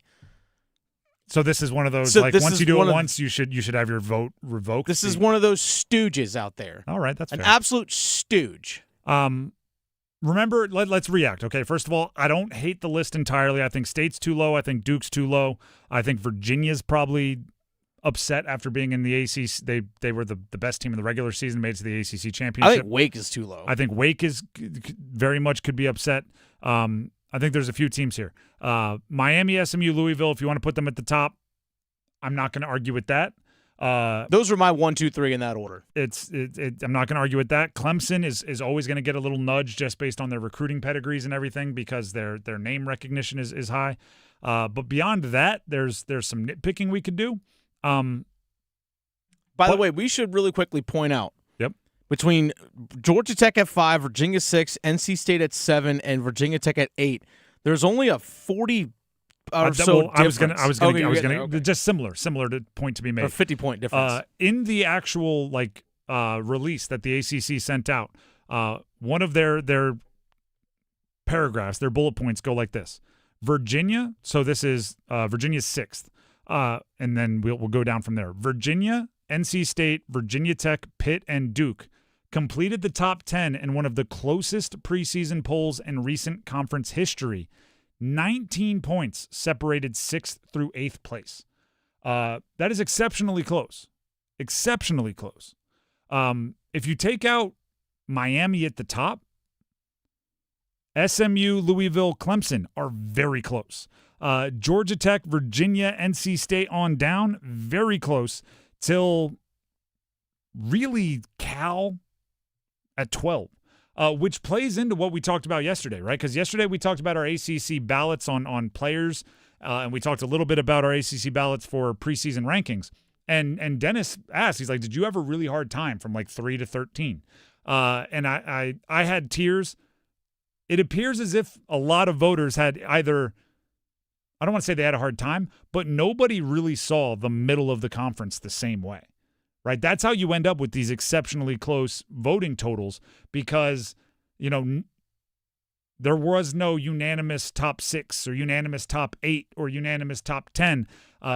Everybody's tiers broke at different points, and everybody shuffled up those tiers in different ways. So, was it the Big 12 that did away with their preseason media poll or coaches poll because they were so wrong one of these years, 2 or 3 years ago? And they basically threw their hands in the air and said, with the transfer portal, we just don't know. There's not enough returning. There's not enough knowledge. There's not enough known that we can make educated guesses even. We're just throwing darts. So they just did away with their preseason polls rather than, at the end of the year, just dunking on everyone saying you picked them to finish 13th and they're in the championship. They just went well, it's not our fault. It's impossible. So they did away with them. I'm not saying the ACC should do that, but I am saying it's a lot more of projection than it used to be. Remember, there used to be the 7 or 8 teams where you felt like they were returning 18 of 22 starters, and the 4 that were stepping up were all high-level backups that saw game time last year, and you felt like you knew exactly what that team was bringing. That doesn't exist anymore. So, we'll use, I'll just pick one. Virginia Tech is right in the middle, right? They are 8th in the 17-team conference. They're right in the middle of that group that is separated by just a couple votes. There's a world where somebody looks at Virginia Tech and goes, I project James Franklin to be really good. I think Grunkmeyer, the quarterback he brought with him from Penn State is fantastic. Big fan of, Quishon Brown from Duke. He'll be there running deep balls. It's going to be great. And there's someone else could look at that exact same team and go, well, James Franklin's kind of spiraling, right? That Penn State thing really threw him for a loop. And Grunkmeyer, he hasn't done anything. He hasn't accomplished anything. Quishon Brown, he was benefiting from the play around him at Duke. And nobody's like right or wrong there. It's predictive. Where in years past it might have been, I've seen that coach, that quarterback, and that receiver have a great year for the last 2 years. I assume they're going to have a great year again. That's a lot more predictive. Or to reverse engineer one of my favorite sayings, I always say the best indicator of future results are past results. Teams don't have past results anymore because they're completely different teams from year to year. I don't know how good they're going to be. Unless there's like a real obvious bad team, and I think there are a couple of those, or a real obvious good team, and I think there are a couple of those. The middle is all just kind of up for grabs. The ACC football notes also point out that they have the strongest non-conference schedule once again in 2026. Can I talk about how they game that system to be able to say that? The Notre Dame agreement makes it like a guarantee you're going to have the toughest non-conference schedule because you are guaranteed to have 5 Notre Dame games in your non-conference schedule, and no other conference is playing that kind of premier non-conference headliner in addition to all of the scheduled premier non-conference headliners. So, yeah, you have the toughest non-conference schedule, but that's because you and Notre Dame have an agreement, and it could be that way every year. Last thing I'll say here. It does matter. I hate it. I've said this a few times this week because, preseason rankings and lists and all conference teams are coming out and everybody wants to tell me how these lists don't matter. They do. They do. NC State and Virginia play each other week 1. Virginia won the week 0. Actually, sorry, you're right. Dennis just looked up and hand signal 0. They play each other the first game of the year in week 0. Virginia is a 9-win team coming off an ACC championship game appearance. NC State is an 8-win team that closed with a vengeance and has a great returning quarterback. In years past, if you were an 8 or 9-win team and you were returning that kind of momentum, guess what? You'd be one of the top teams in the ACC, and whoever wins or loses that game would get a massive jump in their standing, right? Their reputation. Instead, they're picked to be 6th and 7th in the ACC. So whoever lost just lost to a middle-tier ACC team, and that's going to hurt their reputation. And then you're going to get to the pollers and the rankers, and you're going to get to everything else and their strength of schedules, and you're going to get on and on and on and on. And it matters. It matters where you start on rankings like this. Because in a lot of ways, humans decide things. The committee decides things for the CFP. If they were the number 2 and number 3 team in the ACC, you lose that one, it feels like, someone had to lose, but those were 2 Grizzlies. Now they're 2 middle-of-the-pack ACC teams. One of them's going to lose, and they're going to fall to the bottom of the middle of the pack in the ACC, and it's hard to dig your way out of that hole. It's hard to dig your way out of that hole. I mean, Wake Forest is going to beat somebody good this year. And they're going to have lost to the 13th team in the ACC preseason poll. It's going to do a lot more damage than losing to the 7th team in the ACC preseason poll, which is probably where they should be closer to. The Drive with Tim Donnelly, 99.9 The Fan. Dennis, anything stand out to you? This was put in our inbox within the last 20 minutes, so it's fairly brand new, and we're reacting on air just like many of you are. The fact that 7 schools got first-place votes, again, we're throwing out there the one lone stooge that voted for Stanford, whoever that idiot is. And, Florida State got 3. They're picked to finish 11th. Yeah, I know. That's probably a little bit of home cooking there as well. You think? Yeah. I don't think you look at Florida State this year with the coaching situation that they have and the portal class they were able to bring together despite their financial abilities. I don't think anybody objectively says they're going to win the ACC this year. Having said that, they'll probably win by 3 scores in the championship game. But predicting that, I don't think is something you can do objectively. The other 4, Miami with a whole bunch of them, SMU, Louisville, Clemson, having between 4 and 7 for SMU, Louisville, Clemson. I think that's fair. I think those are all legit. I picked Miami. I was in the 165 that picked Miami. Likewise. The Drive with Tim Donnelly, 99.9 The Fan. As we move on, let's head to a game of Cop or Drop. You want true enlightenment? Well, I'm dropping. Dennis, take it away. What are we copping and or dropping? All right, cop or drop. Miami and SMU meet in the ACC championship game. Cop or drop? Dropping. It's always Dropping. smart. Always smart to take the field. All right. And I would say, I'm pretty confident Miami will be there. I'll take the rest of the ACC over SMU, right? Okay, we'll pick a school they're playing. There were 5 tied for that second spot last year. Pick a school. So my drop is just that those 2 will be there. If there's a follow-up of who will be in there, Louisville. I did pick Isaac Brown, the running back from Louisville, as my player of the year in the ACC. If that happens, Louisville's probably winning at a very high rate. So I'm kind of building one of my predictions off another of my predictions.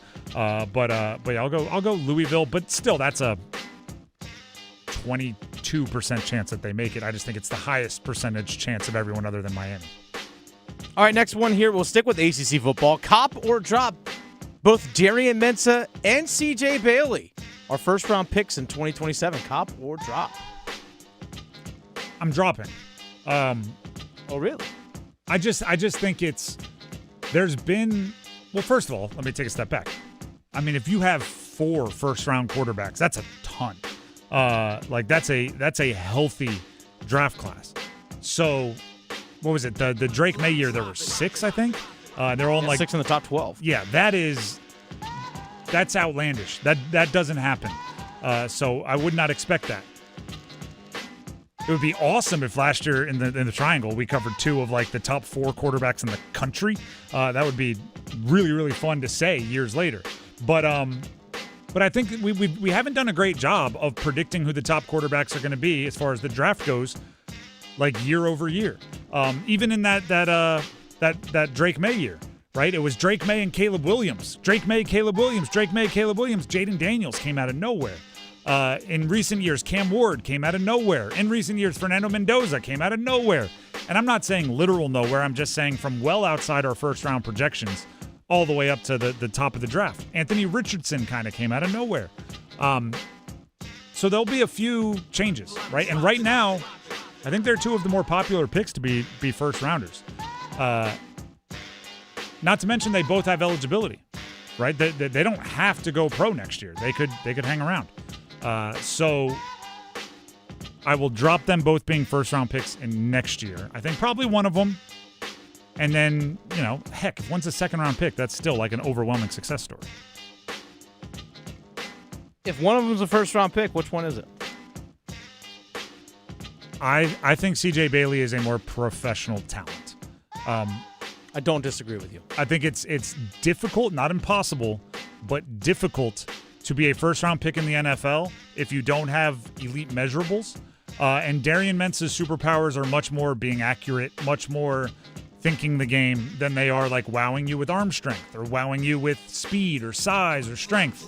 I think they're both NFL players. I think they're both really good quarterbacks. But I think if you're going to get a team to bank a first-round pick on you, they want the complete package, and that includes size, speed, arm strength, the ability for a significant amount of improvement, right? I think Darian Mensah's much more polished than CJ, so the potential might be a little less to grow. I just think he's more of a pro talent. All right, next one here. Let's actually shift focus to the ice. Carolina Hurricanes, cop or drop? We'll hear something about Alexander Nikishin by the time the Carolina Panthers kick off for a football game in the preseason. Cop or drop? So next, not so 2 Thursday days from now. week. Yeah, a week from Thursday. I'll drop. Okay. I had been on the it's going to happen, but it seems like everything in the NHL kind of has happened. So now there's no rush, right? Now there's who cares if it's now or 2 weeks from now or 3 weeks from now? There could be a game of chicken, right? There could be a little bit of that negotiation. Like, I'm not calling till they call me on both sides. So I will say it's going to be a wait. We got to be patient. But again, there's no reason to rush it. There was earlier, right? If you were going to threaten to trade or threaten to do this or do that, like when the market was much more active, you may have wanted to jump in a few of those negotiation conversations. But now that everything's calmed down a little bit, right? Offer sheets have been matched. All that stuff's kind of going on. I think it's a good bet that'll take a little bit longer. Having said that, there's no team that I've covered in my life that is better at surprising me than the Carolina Hurricanes. I've covered pro teams in a bunch of sports. I've covered college teams. I've covered a ton. The Canes more consistently catch me off guard than any team I've covered, so take that with a grain of salt. All right, let's go to the gridiron. Pro football. We talked ACC football. We're going pro football. The Carolina Panthers, cop or drop. Jaelen Phillips has double-digit sacks this season. Cop or drop? I don't like predicting injuries, right? That's been the thing with him. He hasn't always been on the field, but when he has, he's good. I think he gets to double-digit sacks. I'm copping. He hasn't done it yet in his career, but I do think his career has been building to it a little bit. Also, keep in mind, Ejiro Evero, the defensive coordinator, does not like bringing blitzes. He does not blitz at a high rate, which means if they're getting home to the quarterback, it's the front four, front three, front four, or it's a simulated blitz where he's bringing four and dropping a traditional rusher, bringing maybe a linebacker. I think they're going to need him to get home quite a bit. So, yeah, 10 or more, I will cop. I'm not going much further above that, if at all. All right, next one here. Cop or drop? We saw J.C. Horn have 5 interceptions last season. Cop or drop? He gets at least 5 again this year. Cop or drop? See, the reason, actually, both of the Jaelen Phillips and now the J.C. Horn, the Panthers were not ahead of many games. They didn't have leads in many games. I think they were 6th fewest in the NFL of plays where they had a lead, snaps where they were leading. It's much easier to get interceptions and sacks when you're ahead by 2 scores and teams have to try to throw their way back into the game. So I feel like by picking the cop in both of these would be me saying that teams are going to be forced into passing situations more often, and I'm not sure I believe that with their schedule. Having said that, I think J.C. Horn is very, very good. And I don't like predicting injuries, so I'm not going to say no because he's not going to play. So instead, I'll cop it. I think he gets at least 5 would be a yes, right? It's 5 or more? Yep, 5 or more. Then, yeah, I'm going to go ahead and cop. All right, one here, another one here. We got actually 2 more. We'll stick with the Carolina Panthers for this one. Cop or drop? Teterola McMillan. Last season, 70 catches, 1,014 yards, 7 touchdowns. This season, Teterola McMillan, 80 catches, 1,200 yards, 8 touchdowns. Cop or drop? I think those are good numbers. I think it's going to be very, very close. I think he will have a bigger role. I think they are building the offense more around him. He will move. He'll be in the slot. He'll be in motion. They'll put him in better situations, I hope. But also, don't sleep on, this is not a like, oh, he's taking usage. Don't sleep on the impact that a healthy all-season Jalen Coker can have on Teterola McMillan as far as taking some attention away and making it so the defense can't always be loaded up on guarding Teterola McMillan. So I'll take the over, but slightly.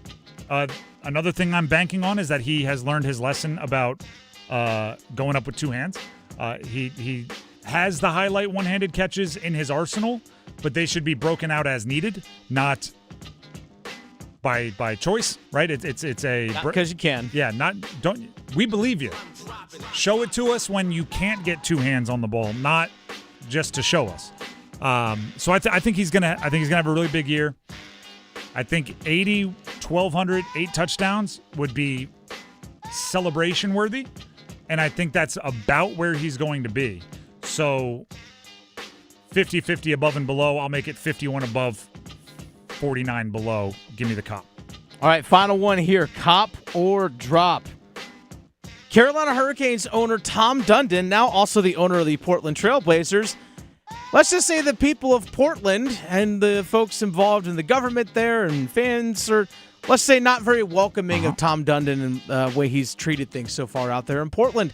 Cop or drop, Tom Dundon moves the Portland Trailblazers out here to Raleigh. Cop or drop. I like the sentiment. I hope, but no, I'm dropping it. There's I feel like this is the second friend group reference that I've had today. Let's say you have a college group of friends and you're inviting your high school buddy, maybe 2 high school buddies, and they're an acquired taste, and you give your college friends before the high school friends get there a little scouting report, hey guys, Jimmy's a lot. He's a good dude. Trust me. He might insult you. He's gonna think it's funny. He's not a bad guy, right? You gotta prep him. I feel like in some ways we are the college friend trying to prep the Portland Trailblazers for Tom Dundon showing up. It's listen, he's gonna be cheap in a lot of ways. He's gonna cut funding to a lot of places. He's gonna negotiate like a bulldog because he does not care what people think about him. So also, fun fact, if you make it very clear you don't like him, it's not going to hurt him. It's not going to change the way. Petitions aren't going to do anything, right? Social media movements aren't going to do anything. You got to be in it for the ride on this one. I think eventually he'll get the Blazers to a spot where they are winning consistently. I think it will be a rough go to get there. I was thinking about this. What if when he bought the Canes, he missed and didn't hire Brind'Amour first? It would have been ugly there for 2 or 3 years with whoever else, right? If it wasn't the right guy. I think eventually he will get to a Brind'Amour. I'm not guaranteeing his first hire with the Blazers is the Brind'Amour there that's going to be the foundation of everything. I think he'll get there. But the old cliche, you got to kill a couple hostages. He's going to leave awake. You know what I mean? He's going to do what he has to do to get where he needs to go, and he's not going to care about the ramifications. So buckle up. He's going to negotiate hard for new stadium renovations. He's going to negotiate hard for player contracts. He's going to cut every bit of fat from the organization, and you're not going to like him at times. But I think by the end, as long as you're holding the trophy a decade later or more, you'll be all right with it. They already got John Morant. Why are people all so mad? The Drive with Tim Donnelly, 99.9 The Fan. Thank you very much, Dennis. That was Copper Drop. Dennis is going to line up some more when we come back, but this time it's going to be comments from all of you in something we call a feedback frenzy. But first, he has a message for you. Hey, folks, Dennis Cox here real quick for my good friends over at Law Tigers. Something that I always make sure before I get on the road, especially if my motorcycle's been parked for a long time, I got to make sure my bike is in proper working order. I got to make sure that the tire pressure is all good. I got to make sure there's nothing that's maybe misfiring on the bike. Because when I get on the road, I need to have 100% confidence that my motorcycle is in proper working order and that when I'm on the road, that something tragic isn't going to happen because of my own doing. That's something you have to make sure as a motorcycle rider. You have to take care of your bike. Take care of your bike takes care of you. And actually, one of the best things you can do for your motorcycle to help take care of it is wash it. Believe it or not, washing your motorcycle, get a lot of the gunk, the dirt, all the grime off your motorcycle. That way it doesn't build up in any of the parts or in the engine. It's one of the best things that you can do. But you can do all the right things, and injuries can still result from accidents on the road. And this is where Law Tigers comes in to help you if you're involved in a motorcycle accident. Give them a call, 1-800-LAW-TIGERS, or visit lawtigers.com, even before you get in touch with the insurance company. Insurance companies want to give you the least amount possible, whereas Law Tigers, they're riders too. They understand what your bike is worth, what your gear is worth, but also they understand the dangers of the road. That's why your case evaluation is always free, and you don't pay a dime until your case settles. So give them a call, 1-800-LAW-TIGERS, or visit lawtigers.com. Law Tigers is a network of independent law firms who are members of the American Association of Motorcycle Injury Lawyers. Law Tigers is not a law firm. Coming up next, many of your comments. It's called Feedback Frenzy. Stick around. Have Kevin, Canty, and Michelle are unsportsmanlike. He, Rich Paul, and whoever is in the small circle of people in the know knew that they were going to have to weather this, everyone being annoyed at the delay in the indecision. It's almost as if he's enjoying this because he knows we're all chomping at the bit for this information, and he knows that there's an internal countdown in his head being like, okay, just wait, it's going to happen here. Mornings from 6 to 9 on 99.9 The Fan, the Triangle Sports Leader. You hear that? That's the sound of Pepsi Zero Sugar. The better tasting, more refreshing Zero Sugar Cola. Listen to that endless pour. If it sounds this good, just imagine how it tastes. So good. Pepsi Zero Sugar. Let your taste decide. Stop by Refuel and get 25 cents off per gallon when you buy 2 20-ounce Pepsi Zero Sugars with Refuel Rewards. If the world were like a Sleep Number mattress, everything would adapt for your comfort. Your coffee would never get cold. Your flight would always be on time. And your mattress would always respond to you and your unique sleep needs. Sleep Number mattresses are designed to respond to your body and shift with your changing life, helping you fall asleep faster and stay asleep longer. To experience a whole new world of comfort, visit a Sleep Number store or go to sleepnumber.com. Sleep Number. To a good life sleep. For 2 unforgettable nights, the legendary music of Pink Floyd comes to life like never before. The North Carolina Symphony joins forces with The Machine, America's #1 Pink Floyd tribute band, for an epic celebration of one of rock's greatest catalogs. Tickets on sale this Thursday, October 2nd and 3rd at 8 at the Martin Marietta Center at Menandy Concert Hall in Raleigh. Tickets online at ncsymphony.org.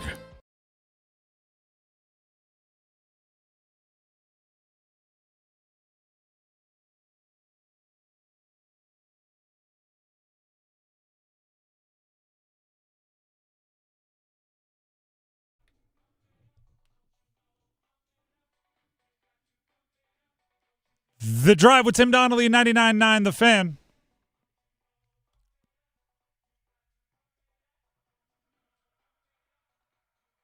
Are you pumped? You jacked up? Ready to attack a Tuesday? All right, let's go ahead and jump into it. This is The Drive with Tim Donnelly on 99.9 The Fan. And we have the best listeners in the world. We have the best people that follow along with our YouTube, 99.9 The Fan on YouTube. If you don't, you should go ahead and subscribe. And you should jump in the comment section of the videos that we post, because Dennis, few times a week, couple times a week, whatever it is, goes through our YouTube, finds the best comments, brings them on air in something we call a feedback frenzy.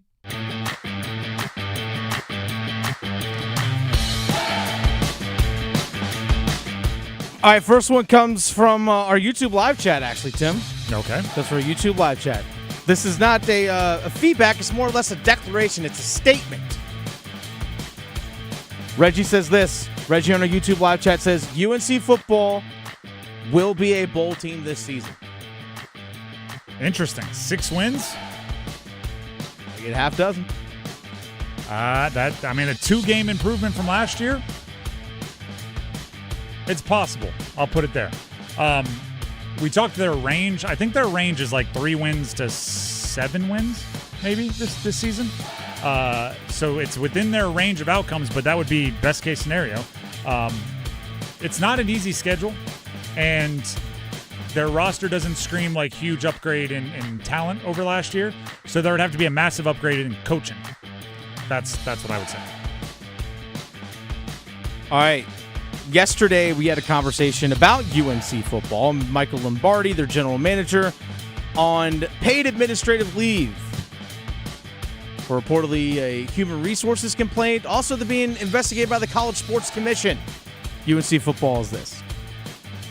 This one comes from Shaky8. This is in our YouTube comments. Shaky8 says this. What in the world? UNC needs to get this program on the straight and narrow. After I saw the series earlier this offseason, here I was feeling better about the coming years. By the way, he said, nice hat. Oh. from yesterday. I had my University of Delaware hat on. He said Dudley High School Panthers hat, but nope, University of Delaware. I figured that's an exclusive.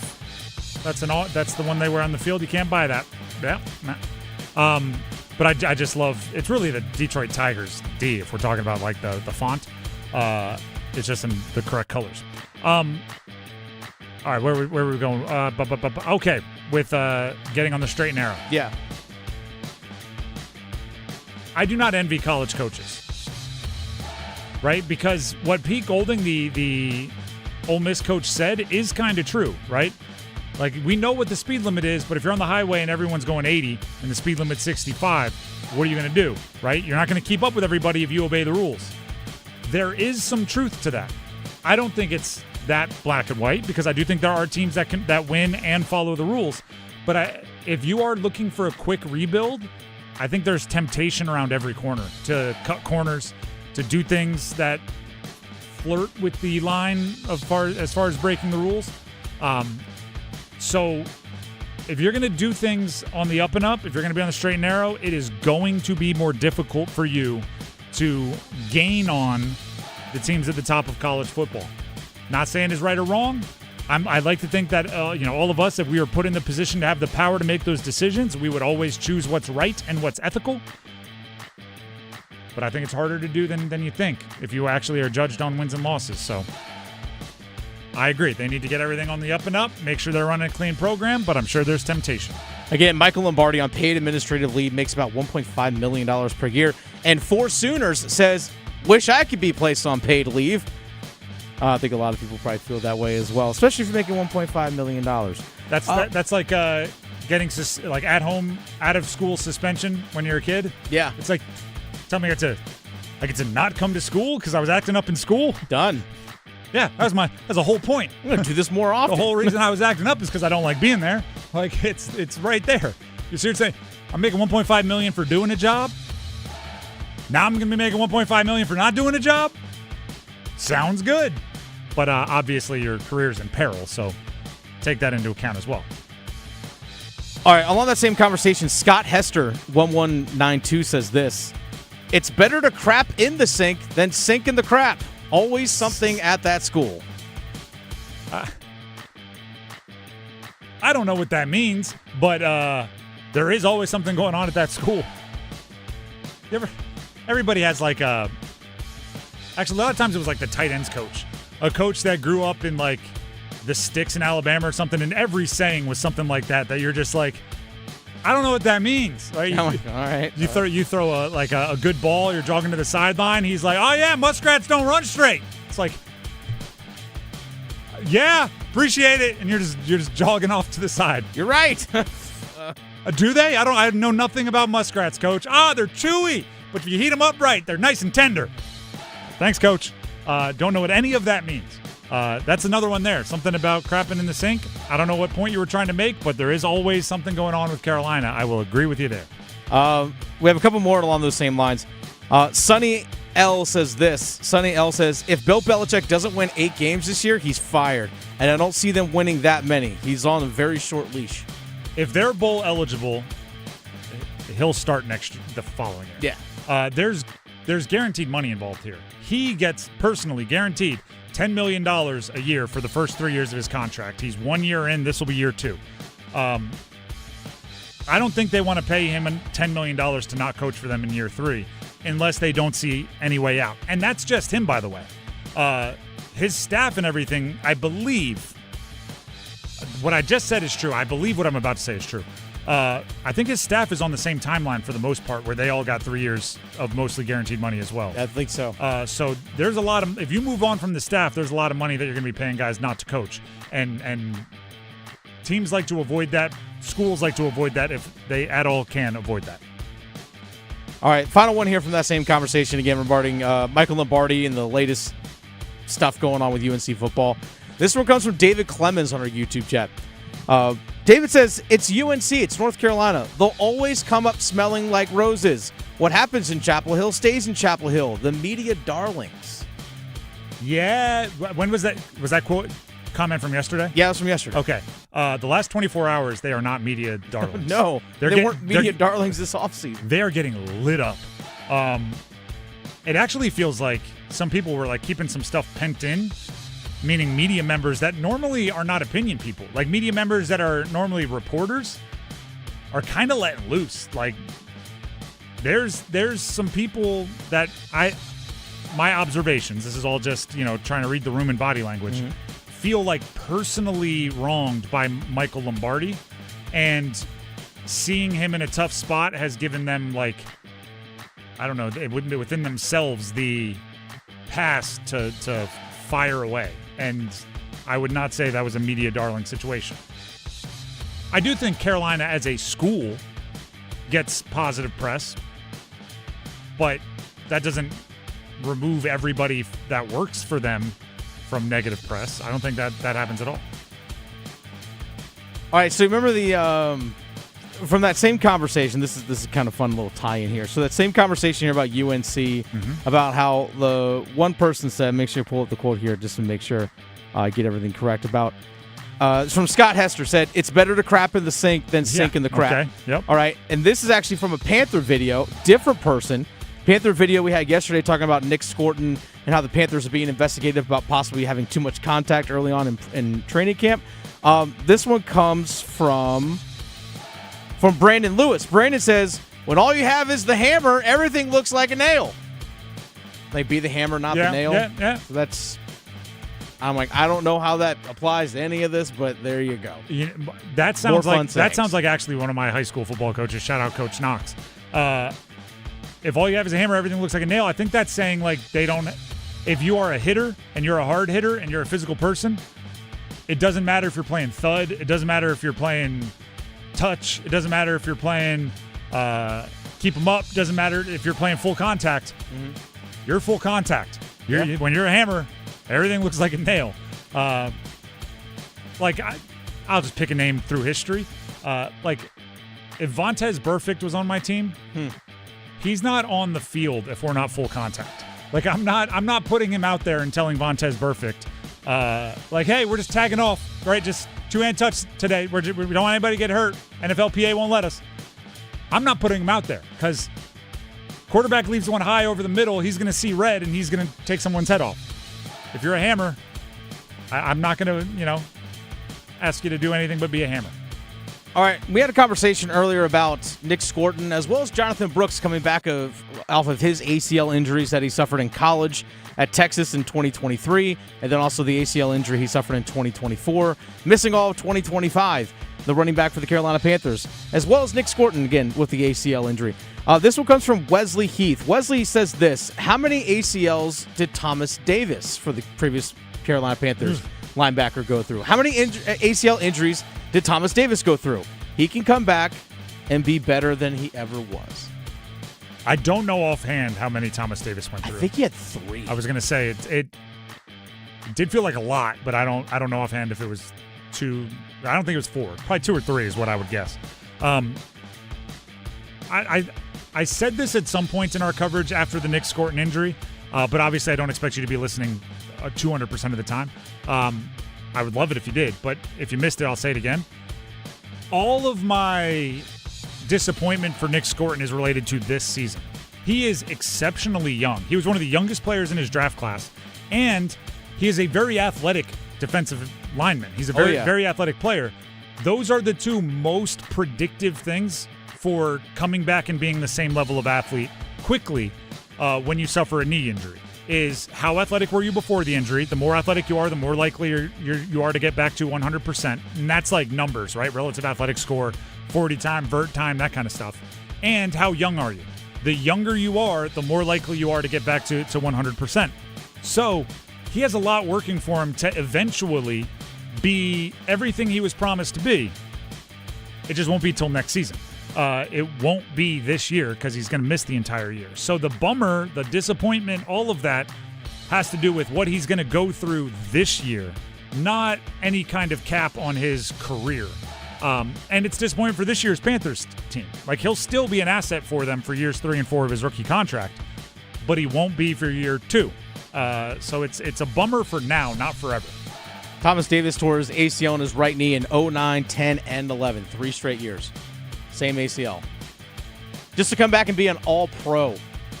monster. Yeah. That's an outlier, not the rule. Yeah, that's the exception. That's like, Adrian Peterson ran for 2,000 yards 11 months after tearing his ACL. And I'm like, well, that guy's not human. So I'm not going to look at, don't compare anyone else's ACL rehab to Thomas Davis or Adrian Peterson, because those are not the normal situations. The Drive with Tim Donnelly, 99.9 The Fan. We've talked a lot about injuries today. I don't like that. So instead, let's talk about Maynard Service Company. Tim Donnelly here for Maynard Service Company. They're like the world's best athletic trainer for your house. Did you sprain your cooling system? Did you tear your plumbing? Heating, cooling, plumbing, electric. Maynard Service Company. That last one didn't sound great. But it doesn't always sound great. Plumbing problems, sometimes they're a little gross. Maynard Service Company can fix them all. They're the best at it. Surgery, it doesn't matter. Heating systems, cooling systems, plumbing, electric. Maynard Service Company needs to be your first call, just like a trusted trainer would be your first call if you have an injury. Maynard Service Company, call them any time of day, 24/7, all across the triangle. You can also learn more by visiting them online. Here's the phone number, 919-361-0993. That's 919-361-0993. Or visit them online, MaynardServices.com, MAYNOR Services.com. Let them know you heard about it from me, Tim, right here on 99.9 The Fan. Up next, the starting five. The biggest stories in sports. Stick around. Did you tear your plumbing? Adam. I'm Adam Gold, and I'm there. Tim. I'm Tim Donnelly, and I'm there. Dennis. I'm Dennis Cox, and I'm there. Victoria. I'm Victoria Bodenecker, and I'm there. Paul. I'm Paul Ihander, and I'm there too. You'll find them all here on the brand new 99.9 The Fan app. To work, to school, the beach, the mountains, the arena, take The Fan with you wherever you go. Available for Apple iPhone and Android phones. Download the 99.9 The Fan app today. With Progressive's Name Your Price tool, you can choose the best coverage option for you. Because you know you. Like, you know you can't cook. You're not one of those people who say that they can, but when people come over for dinner, they find out the hard way, you can't. You can't even microwave popcorn, and that's literally just one button. Plus, measuring and patience are huge parts of cooking, and that's just not you. Only you know you. So get coverage options within your budget with Progressive's Name Your Price tool. Progressive Casualty Insurance Company and Affiliates. Pricing coverage match limited by state law. This summer, there are 250 reasons to join T-Mobile. Girls trip? Booked. And switching to T-Mobile helped make it happen. With Experience Beyond, switch and get $100 back. Plus, $650 in value in built-in plan benefits. That's $750 in your first year, guaranteed. And honestly, that $100 back, I'm putting it towards the zip line. Now that's how you do summer. Exactly. Best switch I ever made. This is just one reason to join T-Mobile this summer. There are 250 reasons. Find yours. Savings based on the value of benefits included with Experience Beyond, like entertainment and 1 year of AAA Classic and Dash Pass on us. Benefits may require activation. See plan for details. Get $100 via virtual prepaid MasterCard with eligible ported, no cash access, and expires in 6 months. Issued by Sunrise Banks, N.A. member FDIC. Allow 8 weeks. I'm attorney Brian Ritchie. Workers' comp can be tricky, but my law firm will be on top of all the complicated paperwork and sneaky deadlines so that all of your I's are dotted and T's are crossed. If you've been hurt on the job, I'm on top of it. Contact us at ritchielaw.com.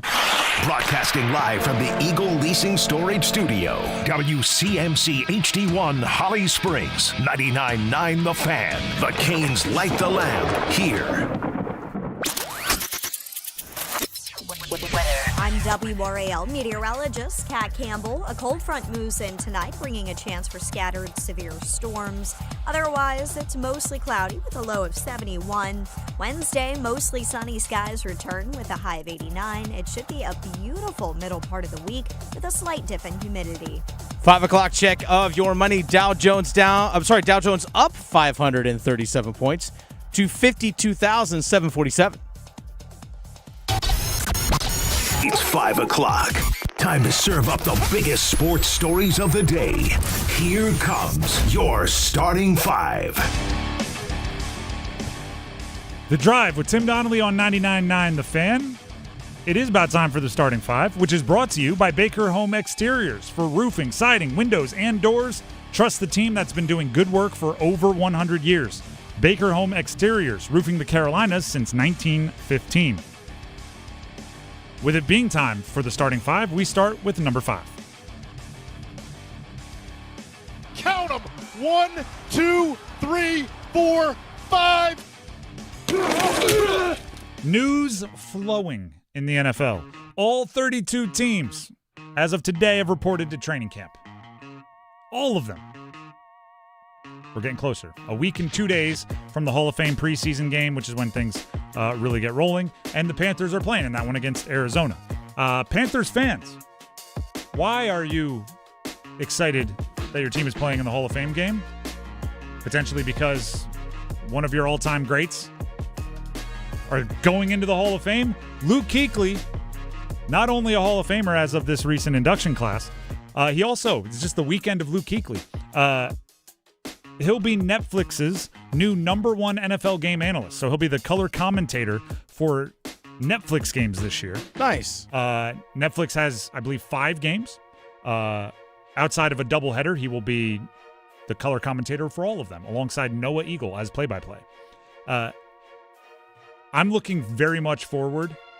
And he did this a little bit. I think it was he did some alternate casts where he was nerding out and talking scheme and everything during the game for some of the games, the 2 games this past year.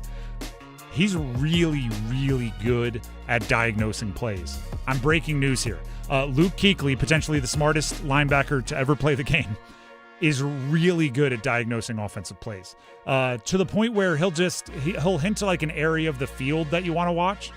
He'll be like, yep, all right. This offense is going to look to break it in the middle of the field in the 5 to 10 yard range. And you just feel like a genius because your eyes start where they should. And it's incredible. I like to think I watched film at a high level in college. I like to think that I studied as much as I possibly could. He makes me feel smarter by listening to him. So I'm looking forward to it. Other NFL news. Baker Mayfield, right? This matters to the Panthers because it's NFC South rivalry stuff with the Bucs. He apparently has a rule that he doesn't like to negotiate contracts in season. Season started, he and the Bucs reportedly did not get close on a contract extension once exchanging numbers. So now the expectation is, obviously he could break his rules, but the expectation is that he will play this season, which is the final year of his contract, and become a free agent next offseason if he doesn't sign an extension after the year before free agency. So he says during the season. Does that include during training camp when he reports for camp? Okay. Correct. He sets, again, it's negotiation, so perhaps he tried to set a deadline and then is like, well, we could still talk. But he has said, and his agent, his people have said, get it done by training camp or else he's going to forget about it and focus on football. Which means we could have next year Kyler Murray off a season with the Vikings and Baker Mayfield off a perhaps productive season with the Bucs, hitting the free agency market, which would spice things up quite a bit. And a really good, supposedly, really good draft class for quarterbacks. By the way, also Vita Vea, the defensive tackle for Tampa, has requested a trade. Do you know who's the trading favorite on prediction markets right now? Who's that? For Vita Vea? The Rams. I don't know how. I guess they have a pick somewhere in 2045 that they haven't traded away yet. So they give that one up too.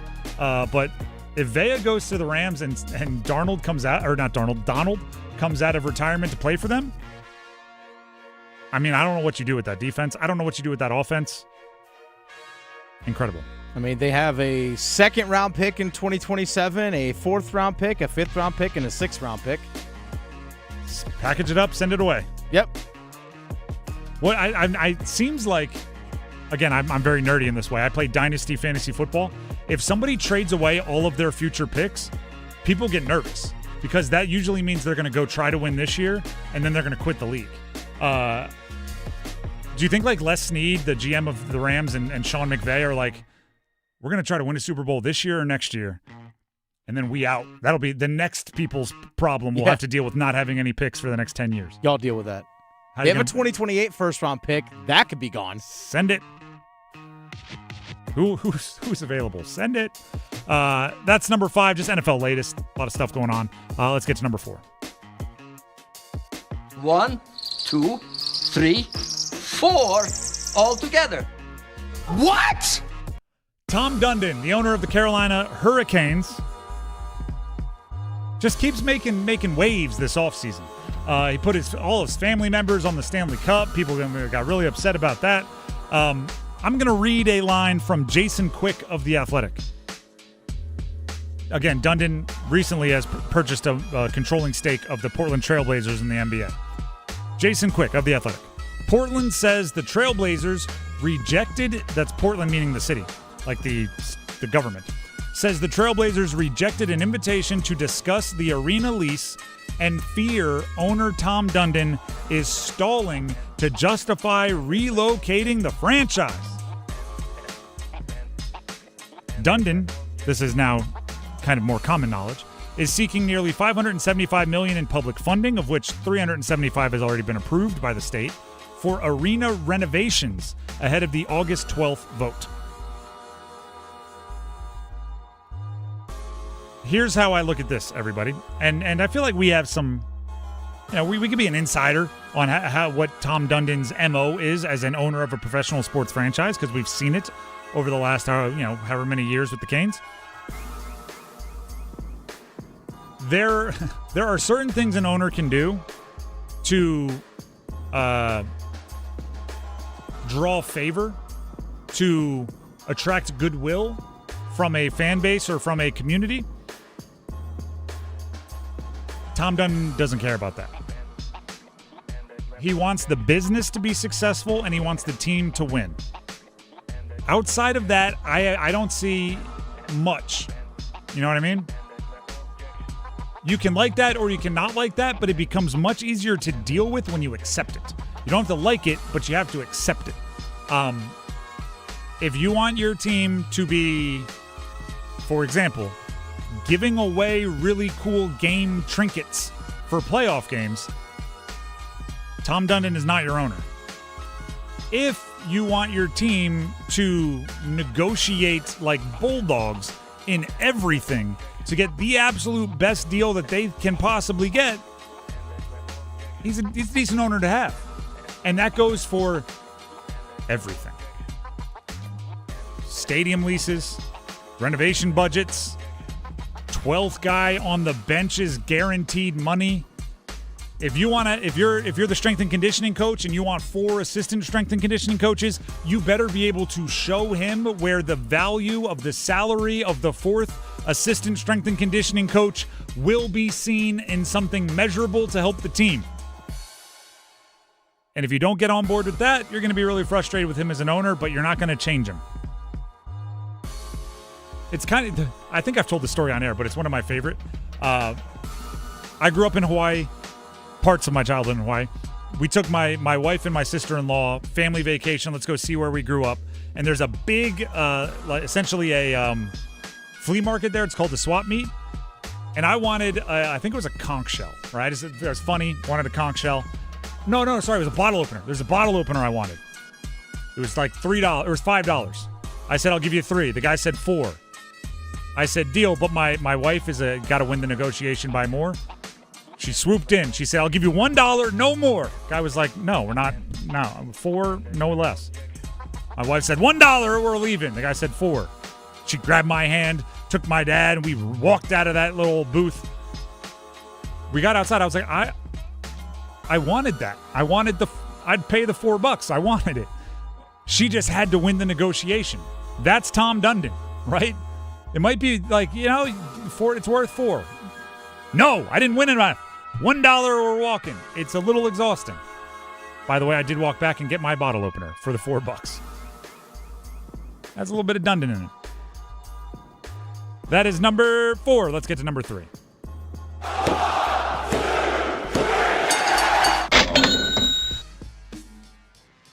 There's a saying, you can't knock down any walls without getting a little scraped up. The Big 12 knocked down a wall to opening a new market to make money in college sports. They're getting scraped up. Big 12, what was it, a couple weeks ago, announced they had a conference-wide deal with Monster Energy. They are now the Big 12 Monster. They are the Monster Energy Big 12. Their logo will feature, meaning the Big 12 logo will feature Monster Energy, and it will be on every single football, men's and women's basketball jerseys. It'll be on every single basketball court in the Big 12, and it'll be on every football field in the Big 12 and naming rights. That deal cost $20 million per year, and they got every single Big 12 team. So about $1.5 million per team. Ohio State announced today they have sold a jersey patch sponsorship to J.P. Morgan Chase as the official bank sponsor, and the new jersey patch partner, which will be across all of the school's 36 varsity programs, is reportedly yielding Ohio State nearly $17 million per year. We also learned today from a combination of On3 Sports and Pete Sampson, who covers Notre Dame as a beat reporter, Notre Dame has sold their jersey patch sponsorship to SoFi, and Pete Nakos of On3 is reporting the jersey patch sponsorship deal with SoFi is worth $18 to $20 million annually. So you could have had your logo on every field, every basketball court, and every jersey, and in every mention of the Big 12 with naming rights for $20 million. Or for essentially the same money, you could be on just the jersey, not the field, not the naming rights of one school in Ohio State or Notre Dame. Great deal by Monster. Yeah. Great deal by Monster. I think. Hey, let's not bury the lead here. Well done by them. Horrible job by the Big 12. There's that too. That's what I'm saying. Like, they were the first to do it, and they probably felt like it was money for nothing, right? This is money from an area that we didn't have anything before. But the moment you sign that deal and then someone else does something similar for significantly more money, you've lost the difference. It's the opportunity cost. It's like ACC and the media rights. Yes. When they signed it, it felt great. But it was the first ones to do it. It's like, hey, guaranteed money coming in. Which is why I think in the ever-changing college sports world, term is the thing you should be worried of. Don't sign anything for more than a year or two. Because if somebody else one-ups you, you want to be able to go back to the negotiating table with the new market being set. It's the we've seen athletes do it, like LeBron James, right? For in the middle of his prime, he started signing the 1-and-1 deals, where it was a 1-year contract with a 1-year player option, because he knew if he got hurt, it didn't matter, right? Because they would still pay him because him coming off an injury is still attractive. The ACC, like, you can't tear an ACL if you're the ACC. You know what I mean? Your media rights deal should be 1 year. Your sponsorship on your jersey deal should be 1 year, because that way, if you give it up for $1.5 million for a year, but Ohio State then signs a deal for $18 million per year, that very next year you can go back to it with like, all right, we gave you a steal, but now we're going to have to ask for a market rate. Like, you can do that. The problem with the ACC media rights deal is it went on forever, and it's low. It's a rent control. It's not what you want. Same thing with the Big 12. The Big 12 was 1 year. You'd go like, all right, you got messed over for a year, but you'll reset next year. It's not going to happen. That's number 3. How about number 2? Just the two of us. Bruh. All right, Dennis. I've done my best to figure out as much as we can about Lombardi Gate. What's going on with Michael Lombardi with the Carolina Tar Heels program. He's on paid administrative leave. That he is. And whether it's connected or not, we don't know. The College Sports Commission is investigating Carolina, and it was The Athletic has attached that Lombardi is a person of interest in that investigation. We don't know if it is the same infraction that led to both, or if there are different allegations or complaints that have led to both. It is a HR complaint, reportedly, that has something to do with the paid administrative leave. I hate that I have to say allegations, allegedly, reportedly so many times, but I want to make sure we're not passing off anything as fact. That is assumption. What do you make of what's happening with Carolina? Like, is this enough to move on from a administration? Is it enough to make the leash significantly shorter, even for Belichick, depending on, his cosign of Lombardi? What do you make of what's going on with the Tar Heels? Pete Thamel of ESPN, I thought actually summed it up really well. where he said usually when these types of situations happen, you have someone that is the highest paid general manager on record in college football. Now, again, there might be a school that's private that's paying their general manager much more money, again, of public knowledge. The highest paid general manager by far in all of college football, $1.5 million. Something really bad has happened, or multiple bad things have happened to lead to the point where, okay, we're going to put you on paid administrative leave. Because generally when you're paying somebody that much money, there's some leeway, there's some give. They're like, hey, just come into the office, we'll talk to you, but, go back to doing your job. Written warning, and then it'll leave your record if you're clean for 4 years. Yeah, or not even that. Yeah. So, to me, this doesn't sound like it ends well for Lombardi, is what it feels like. To me, it just doesn't feel like it ends well for him. And now you get the College Sports Commission, so now it's a multi-layered thing. And it could be, like I said, there's the HR complaint reportedly, and there's the College Sports Commission that's reviewing the University of North Carolina football program for, again, the College Sports Commission covers anything from NCAA rules to NIL and those kinds of things, which, by the way, Tim, in the world of the NCAA nowadays where it's like, rules be damned, you found a way apparently to break them, or at least enough to investigate it? Like, things are not going well, and the fact that Lombardi was Belichick's right-hand man, like, he picked him. What was it, like, within like an hour of Bill Belichick announced that he was getting the job, we heard about Michael Lombardi being his GM. Like, those two were hand in hand coming to Chapel Hill. I just don't think it ends well for anybody unless Bill Belichick wins 8 games this season. Yeah. I mean, I said it yesterday. Winning solves everything. Yeah. You'd have to dramatically outwin your issues if this continues to go south. I do think there is a gross part of college sports, which is if somebody can pin a rule break on you and you don't answer defiantly, you're like not confident in yourself.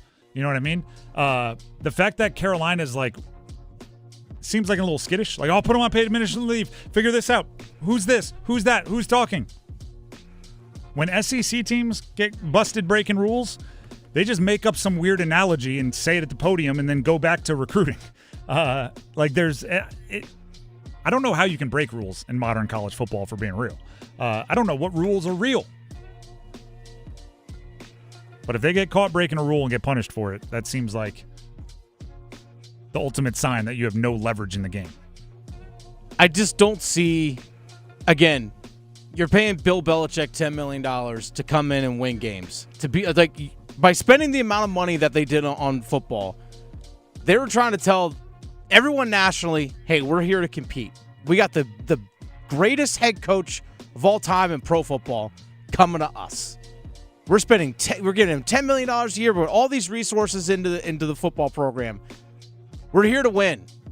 If you go 7-5, how's that any different than what you had with Mac Brown, under years with Larry Fedora? Like, it's no different. Here's the thing.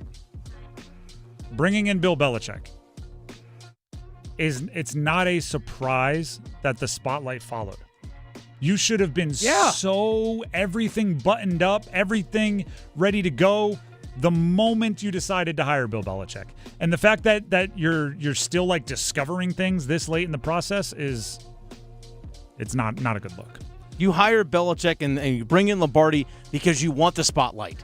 Yes. You want it. You don't bring them in and then go like, gosh, the spotlight's really illuminating some parts of our program we didn't want to get out there. It's like, no. Because his romantic life is so in the public sphere. Like, if you date Taylor Swift, if Travis Kelce, he can't then get mad that like people ask him about it, or that where he's eating dinner is now news, right? It's like, no, if you're dating Taylor Swift, you're signing up for the attention that comes with it. If you hire Bill Belichick, you're signing up for the attention that comes with it. And if you don't like it, don't hire him. Like, if you're a very private person, don't date Tom Cruise, right? Like, that's how it works. If you don't want people pouring through your history, don't run for president. Like, it's like there's certain things. Hiring Bill Belichick brought scrutiny. That's not a surprise. That should have been something you're prepared for. That is number 2. Let's get to number 1.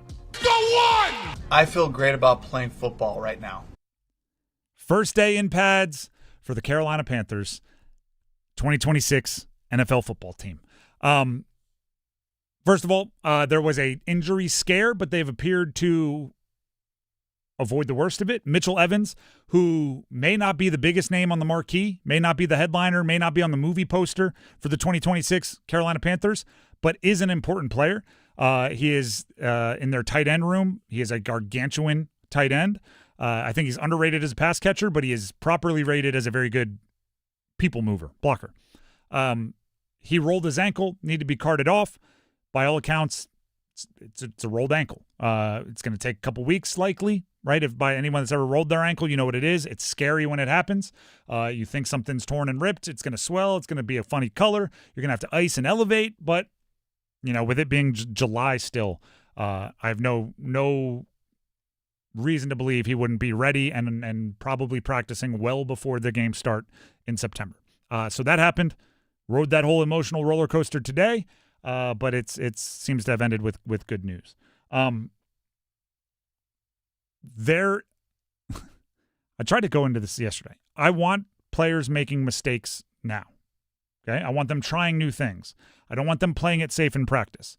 Thus, the Bryce Young discourse, will 100% annoy me until games start. Right? The living and dying with every 7-on-7 is going to grind my gears, right? Every single time Tedero McMillan has a one-on-one rep and it's not a completion for a touchdown, it's going to be this big diatribe and there's think pieces, and there just shouldn't be. What you should look for is improvement, okay? And I don't even think, right, for improvement, you need your first measurement. You know what I'm talking about? You need, all right, you need your before pictures. Today's not a before picture. The first day in pads is not even a good measure. Get a week in pads, then take a real good snapshot of the quality of the team and players, and come back a month later and look for improvement. If the improvement is there, beautiful. Training camp was a success. Preseason was a success, and you move into the season.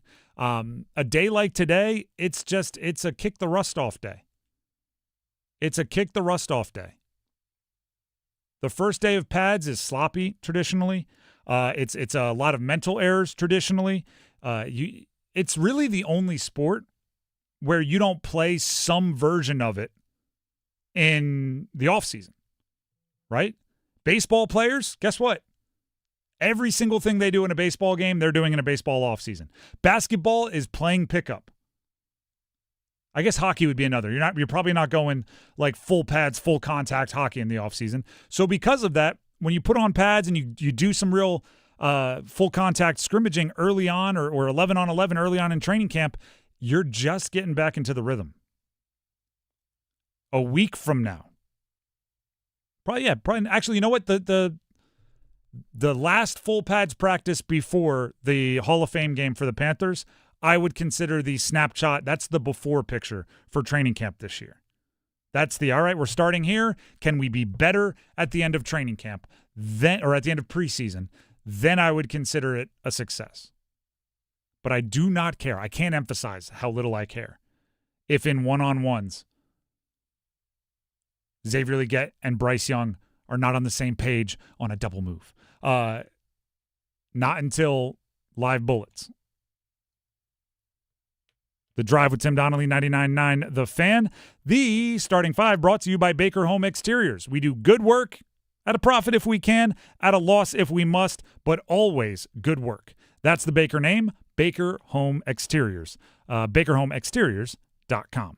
All right, we need numbers game contestants. If you want to compete in the numbers game and win a pair of tickets to see 5 Seconds of Summer at Coastal Credit Union Music Park on August 14th, call in right now. 919-860-5326. That's 919-860-5326. Again, you can win the numbers game, and you'll win the 5 Seconds of Summer tickets. Great prize. Also, the glory that comes with winning the numbers game will be yours if you call in now and win. 919-860-5326. Numbers game next.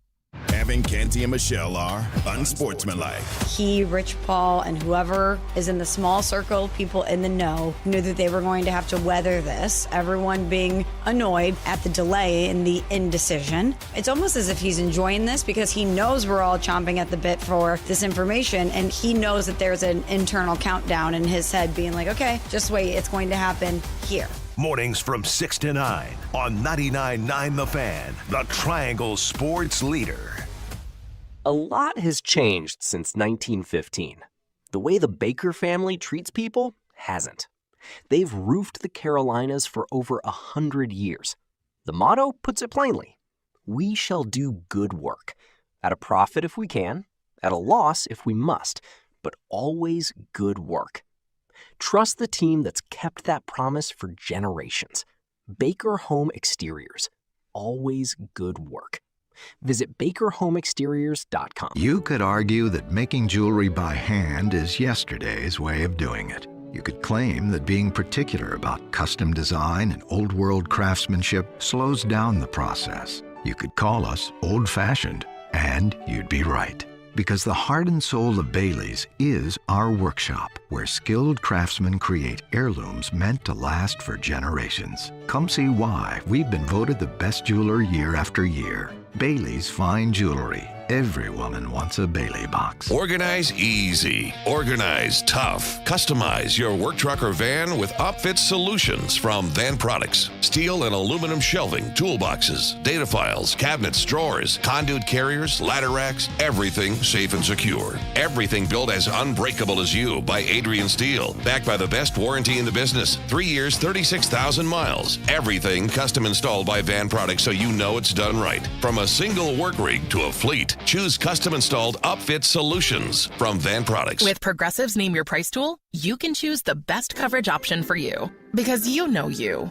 Like, you know that hiking isn't for you. Sure, it sounds nice to be in nature while exercising, but that's what a gym and houseplants are for. I mean, you don't even like walking upstairs. So why would you walk up a hill for miles? To what, end up high in the air? Come on, you know you're scared of heights. Only you know you. So get coverage options within your budget with Progressive's Name Your Price tool. Progressive Casualty Insurance Company and Affiliates. Pricing coverage match limited by state law.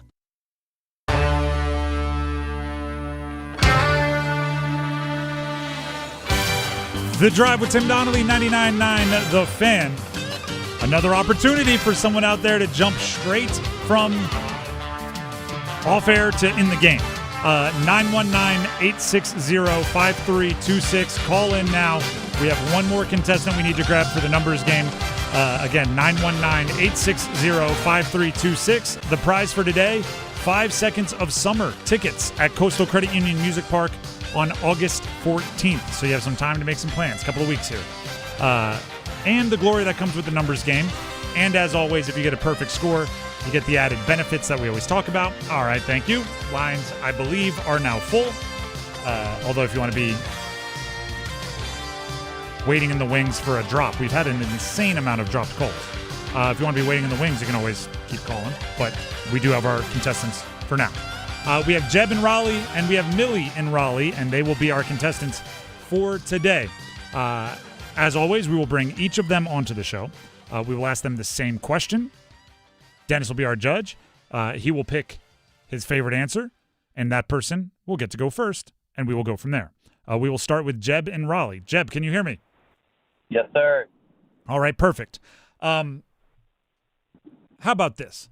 I'm looking on in our studio. We have TVs, right? And I'm watching PTI, and our guy Tony Kornheiser is doing it from home, I believe, today. So he's at home. So what sports memorabilia? He has a painting of a golf course over his shoulder. What sports memorabilia or picture or something would you put in the background of your Zoom it could be anything in the world, if you were going to be like interviewed on ESPN or something like that? Easy. It's going to be something I actually have in my possession. I was gifted a signed Wayne Gretzky LA Kings jersey that was won at an auction. All right. So that's my answer. All right. Any follow-ups, Dennis? No follow-ups there. That's a you were ready for that one. I appreciate it. All right, Jeb, stay on the line. We'll see if you get to go first. Millie in Raleigh, can you hear me? Yes. All right. Same question to you. If you were at home and on a Zoom call, you're being interviewed on ESPN, and I said we can get you any sports memorabilia or painting or whatever in the world to put over your shoulder in the background for this interview, what are you asking for?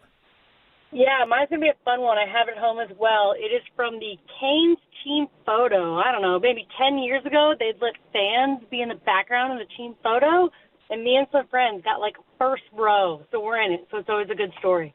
All right. I didn't know that. Dennis, any follow-ups? No questions there. All right, so you're rolling with Jeb's signed Wayne Gretzky Kings jersey. They had both of these. I offered to go get them anything in sports, and they said, no, thank you, I already have it. I've already got this. Millie went with a Canes team photo from, she doesn't know, maybe 10 years ago, but they let fans be in the background, and she and her friend were front row. That's difficult because it's the great one. It's Wayne Gretzky. It's signed jersey, number 99. There's a reason why no one in the league wears that number ever again. But if I can sit there and put like, hey, I was in the team picture, I got to go with Millie on this one. All right. I mean, I'm not going to lie. That's a difficult one. Both fantastic answers. Was not expecting either of these. I kind of love that idea, though. Like, do a team photo traditional and then a team photo and let fans get in it or something. Yeah. Like every year. That's just. And the fact that, hey, there's me right there.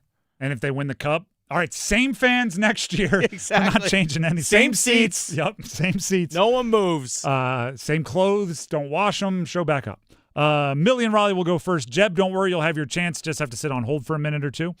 Millie, are you ready to pick your category? I am ready. All right. We're going with NFL Q&A. All players with both a Q and an A in their names. Major League Baseball players who led the league in triples at some point in their career.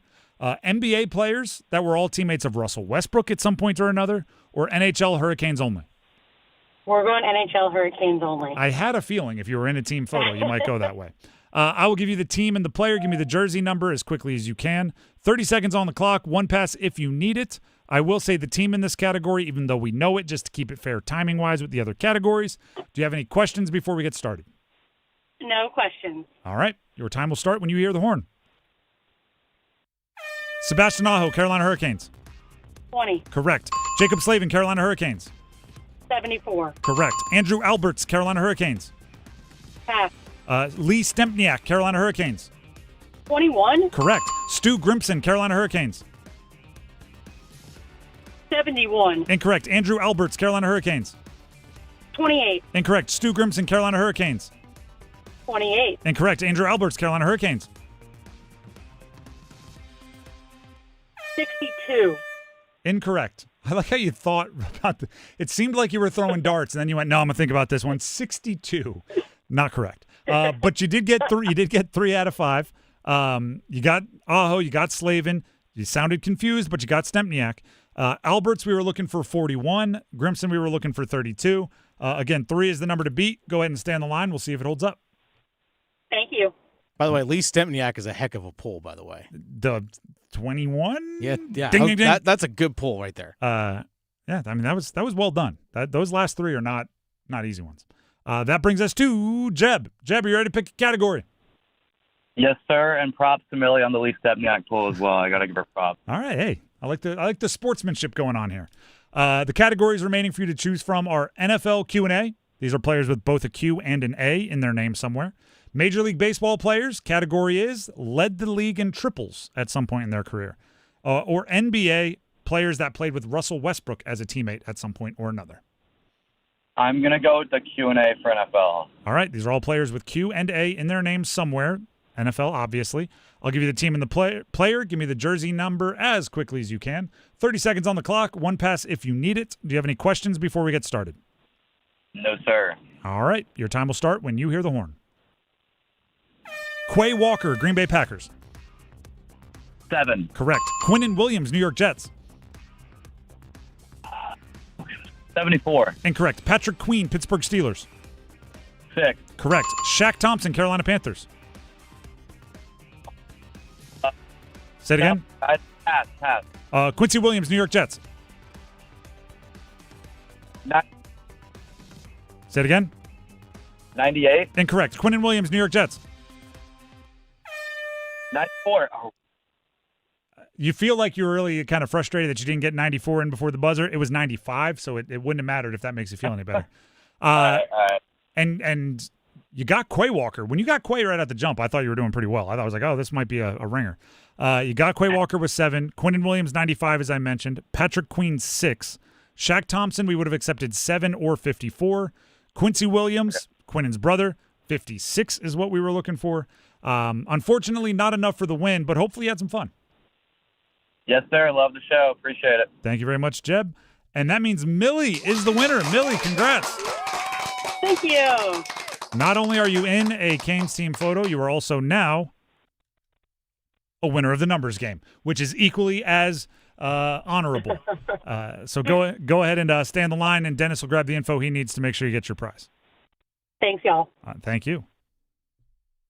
How about that? Shout out to both. That was just a good vibes numbers game. What would be your piece of memorabilia in the background? Ooh, that's tough. Oh goodness, I don't. I put everyone else on the spot. I don't put me on the spot. Probably a golf flag, likely Augusta, probably a Tiger win year, maybe a 97 Masters, 18th hole flag sign, something like that. I've often said the piece of memorabilia that I would want to own is the home run ball that Mike Piazza hit to beat the Braves right after 9/11 when USA was being chanted. It's, to me, one of the most important things that kind of has happened in sports in a very long time. But I don't think that would play well like on a you wouldn't know what that is on a shelf behind me in a Zoom call. So a golf flag from Augusta, I think that would work. Or really any cool golf tournament. As far as things I already have, I don't have many cool. I have like my own jerseys and stuff framed, but I wouldn't want that over my shoulder. Maybe a helmet, Delaware helmet, rep my squad. Would that work? The Drive with Tim Donnelly, 99.9 The Fan. Please, if you have good answers to that question, that's a fun question to like kick around if you're just with your buddies. But if you have a good answer to that question, you can throw it in our YouTube live stream comments. What would you put on the wall behind you or on a shelf behind you if you could get any piece of sports memorabilia to put it there? My dad has a really cool piece of memorabilia. There's some World Series from like the 40s where I think it was the Cardinals Twins were so favorited to be there that they printed a bunch of brochures and game programs and stuff. And then those weren't the teams that made it to the World Series. They were both upset. So he has one of those programs framed of a World Series that never happened. It's been in his office my entire life. So that would be cool. Got a little family history, and it's a cool bit of baseball history. I might throw that one in there.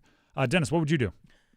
So I actually have a Shenandoah University, which is where I went, Shenandoah University banner that actually used to hang in a gym at Methodist University. So when I was coaching, I have one like this too. It's good. It's good thought. Keep going. So when I was coaching at Methodist University, I was coaching the women's lacrosse team down there, and at the time Shenandoah was in the same conference, USA South at the time. Now they're in the ODAC.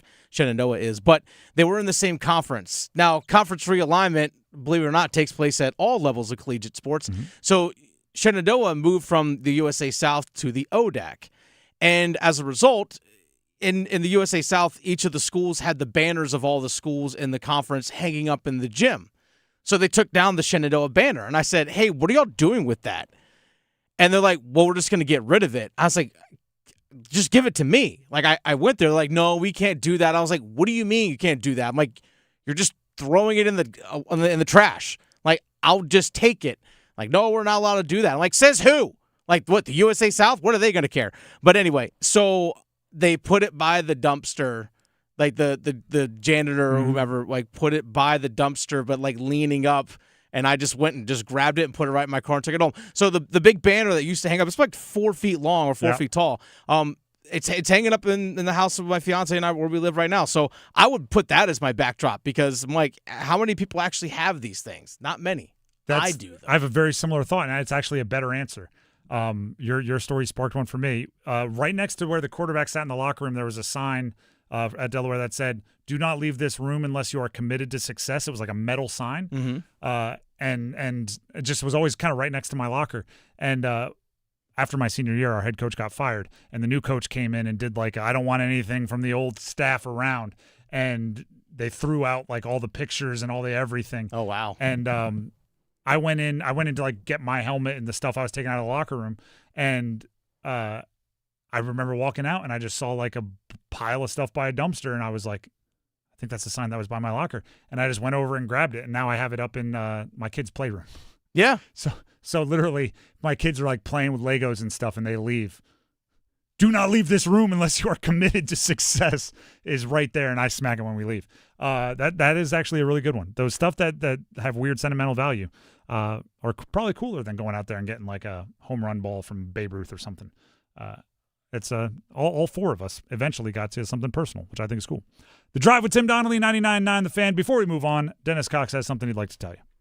That I do. Hey, Dennis Cox here real quick for my friends over at Loan Pronto. People, if you have a 2, 3, or 4% mortgage rate, don't refinance it. You don't have to, but you can still get the cash out of your home. Introducing Loan Pronto's zero-cost equity loan. That's right. With Loan Pronto, you can get all the cash that you need without touching your first mortgage and without any fees. One local homeowner just got $100,000. They paid off all their credit cards, paid off their existing HELOC, remodeled their kitchen, and saved over $1,500 a month. And it gets better. There's no hard credit pull up front, usually no appraisal, no long drawn-out process. And listen, no closing costs. You may even be able to skip your next 2 house payments. Call Loan Pronto now. Leave your low-rate mortgage intact, but still get the cash that you need in as little as 2 weeks without paying closing costs. LoanPronto.com. See how much you can get right now. Give them a call, 919-381-1760. That's 919-381-1760. Or visit LoanPronto.com. For qualified homeowners, equal housing lender, NMLS 1661781, NMLSConsumerAccess.org. The Drive with Tim Donnelly, 99.9 The Fan. Will be back with some audio from the movers and the shakers, the newsmakers of the Carolina Panthers. Stick around. Move your sports day forward. Soccer put its best foot forward this summer and tried everything it could to not put its foot in its mouth. Stellar play from the world's top stars in Messi and Mbappe, and a cult social media hero in the chiseled Viking Erling Haaland.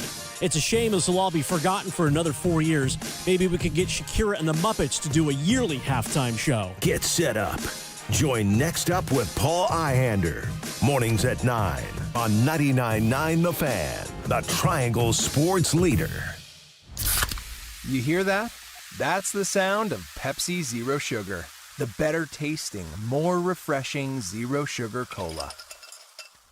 Listen to that endless pour. If it sounds this good, just imagine how it tastes. So good. Pepsi Zero Sugar. Let your taste decide. Stop by Refuel and get 25 cents off per gallon when you buy 2 20-ounce Pepsi Zero Sugars with Refuel Rewards. Hi friends, this is Mark Pons from Chapel Hill Tire. Your life is busy. Between work, family, and everything else on your calendar, finding time for car care isn't always easy.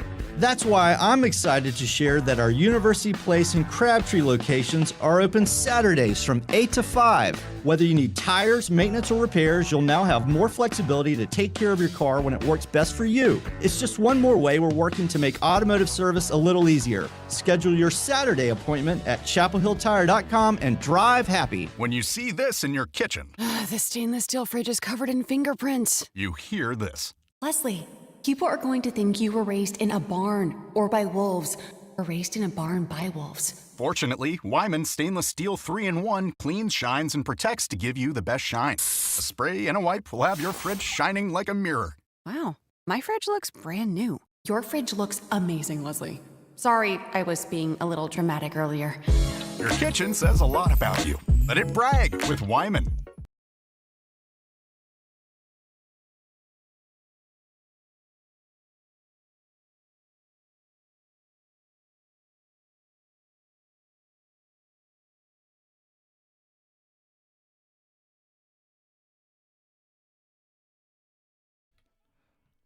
The Drive with Tim Donnelly, 99.9 The Fan.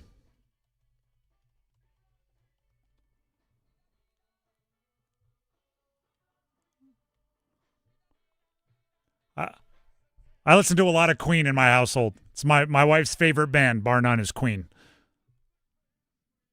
We listen to a lot of Queen. A lot of Queen. Shout out Freddie Mercury. Brian May.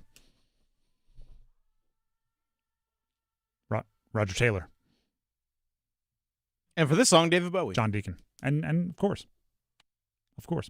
The Drive with Tim Donnelly, 99.9 The Fan. So today was the first day in pads for the Carolina Panthers. After practice, there were a few people, including the head coach, that made it to the podium to talk to the media. Dennis, you've picked some clips here. Some of them we got to throughout the show. Some of them we didn't. I want to give this is kind of our safety net. What was interesting at the podium, enough to clip that we did not get to yet that the people deserve to hear? Go ahead and set them up. So a big thing that I know you talked about, Jonathan Brooks coming back, his first actual training camp practice, or at least padded training camp practice, since being drafted in 2024. He reflected back on the journey of getting back to this point, and again, his first padded practice in a Panther uniform. I think as a human, it's good for you to reflect, to know where you come from. It also helps for motivation to where you're going. And for me, being back out there, it definitely is a confidence booster to know that I'm fully healed and I can take hits again and I can be out there with my teammates, full speed, having fun, cutting, doing everything that I need to do to help the team. Yeah, I mean, what that guy has gone through, obviously. And by the way, I don't want to. There are more important things in life than, being able to contribute at the NFL level. So I'm not comparing it to real world struggles. But what that guy has gone through the last 2 years is not easy. From a NFL football player perspective, keeping it in that bubble, it is not easy. And if that story can end positively, that's really, really cool, right? If that doesn't end with him, 20 years from now talking about the shoulda, woulda, couldas, but I blew out my knee, that is a really, really good way for, if he gets to get out there and prove what he has, even if his career isn't as long or if he, it deteriorates a couple years earlier than most running backs, if he gets to go out there and show at the peak of his powers he was something at the NFL level, I would be very pleased with that. I would get the warm and fuzzies. Part of that journey back, he was asked, well, where would he be if it actually weren't without Chuba Hubbard's help? Here's actually what Jonathan Brooks said earlier today. To be honest, it sounds cliche to say, but I think I don't know where I would be because he's helped me throughout since I first got here. I came in with the injury and he helped me. He took me under his wing and really guided me how to rehab, how to practice, how to learn, how to take notes and all of that. And then especially when I got hurt again, he was right there with me. He helped me throughout the whole way. He was there when I got baptized, and that just goes to say how much we've grown our brotherhood and how close we've gotten. And then just to be able to work out with him this whole offseason has been amazing. Just to see how he trains. He trains pretty hard, so it was good for me to tag along and learn how to build my body right for training camp and for the season. Listen, I've never spent time socially with Chuba Hubbard. So this is me from the outside, right? A lot of times professional athletes don't love just chilling with the media. He has to be the greatest guy on the planet. Everybody that talks about Chuba Hubbard, it's he works harder than everybody. He lifts up his teammates more than everybody. He does the right thing every single time. Chuba Hubbard must be one of those guys who everybody, guys want to be him, ladies want to date him, parents want them to marry their daughters and be the friends of everybody. He must be one of those guys. Having talked to him in the locker room several times after games, he genuinely is a stand-up guy. Exactly. It's that whether you've talked to him a few times in the locker room or you're in his, you were rehabbing in the running back room for 2 years, or you're a coach that coached him for a month. Everybody loves the guy. So I guess I'm just complimenting Chuba Hubbard for the impact he has on people, and helping out Jonathan Brooks is obviously something that not every super competitive person would do, right? Hey, you want to come take my job? Yeah, let me get you the most healthy. It's like the Brian Piccolo thing, Brian's song, right? I'm going to get Gale Sayers all the way rehabbed back just so I can show that I'm still worthy of carries in a backfield with Gale Sayers in it. There's something honorable about that, so shout out to Chuba. Speaking of injuries, obviously we have the news of Nick Scorton having torn his ACL back at the first day of training camp last week. Well, someone who's gone through his own injury journey to get to where he is in the NFL is Jaelen Phillips. And Jaelen Phillips, the outside linebacker who was signed this offseason by the Panthers, talked to the media today as well. And was asked about Nick Scorton, and he says he knows exactly what Nick Scorton is going through when it comes to his ACL injury. Yeah, it's devastating. Nick him and I have gotten very close in the short period of time that I've known him. He's a guy that has an extremely high level of passion and care about this game and about everything. And so you hate to see that happen to anybody, but especially someone who invests so much and loves this game so much. It's brutal, and it's not fair. But ultimately, I've obviously experienced several season-ending injuries, and coming from my experiences, like I literally ran to the locker room to talk to him because I just know he's the type of guy that is going to be able to handle this adversity, and I just wanted to instill the experience and the wisdom I had when it came to that. I think that ultimately, there's always a silver lining in any adversity, and truthfully, you just have to find it, and you have to have that positive outlook and that positive perspective. And for him, understanding, at this time of his career, he's going to be able to get healthy. He's going to be able to, work on other areas of his body. Going to be able to do things off the field that he might not be able to do. And so, ultimately, it's a blessing, and he's just got to see it as that. And we're going to miss him, and we do miss him every day. Maybe in a different way, Jaelen Phillips is somebody that would do a lot of good in your rehab. As like what Chuba Hubbard did for Jonathan Brooks, Jaelen Phillips in a very different way can do for Nick Scorton because he's not joking around when he says he's been through a ton of injuries. Jaelen Phillips, there's a really, really good article. I believe it's ESPN.com, and it's probably from 5 years ago, but I recall reading it, about what he went through at UCLA and the injuries that he dealt with as far as thinking his career was over as an athlete. And then you look at, by the way, Manny Diaz had a big part of this because he was the coach at Miami when it happened. Him putting himself back together physically and then mentally enough to go play, and then going to Miami, University of Miami, and playing well enough to be a first-round pick, and now he's a $30 million player. Like, how is that not a great person to have in your corner when you're rehabbing an injury? So I don't know if this is a compliment. I don't know if this is something you want to be good at, but I think the Panthers are a very good culture for if you have to rehab a brutal injury around them. They seem to have a lot of guys that'll help you go through it, which, again, it's a weird skill to have, but I think they have it. All right, final one here real quick. Someone that's going to get a lot more snaps is going to be Princely Umamielen. Jaelen Phillips was asked about Princely and what sticks out about Princely Umamielen from a physical standpoint. I think he's probably the best pass rusher on our team. I think that he is extremely naturally gifted, and I think that as he continues to develop, he can be a very special player. I think that he already has crazy attributes, and he's definitely learning. He's young, so I'm excited to watch him grow. He's just athletic. He has crazy bend. Really good feel. Pass rushing is an art, and so ultimately, it's very nuanced. It's not just like, run full speed ahead and don't get blocked. It's setting things up. It's a chess game. It's a game within a game. So I think he has a very good natural feel for pass rushing, and I think his ceiling is extremely high. I've been saying that for a while. The ceiling is exceptionally high for Princely Umamielen. I do think there's a lot of guys with the physical tools to be great edge rushers that maybe don't quite become them because of everything he said, right? There's some nuance to it. It can't just be fire the engines, full steam ahead. It's the hand fighting. It's when to bend, how to set them up. I don't know that game. I never played the defensive end. But if Princely Umamielen can put it together, he definitely has the physical profile to make it special. The Drive with Tim Donnelly, 99.9 The Fan.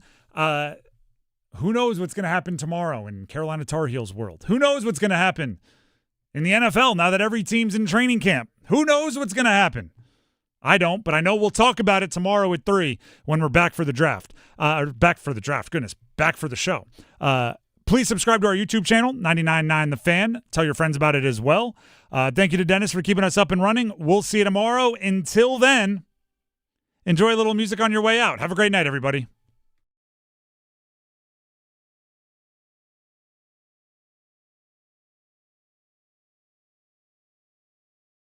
Excuse me, you think you could spare a square? Sorry, what?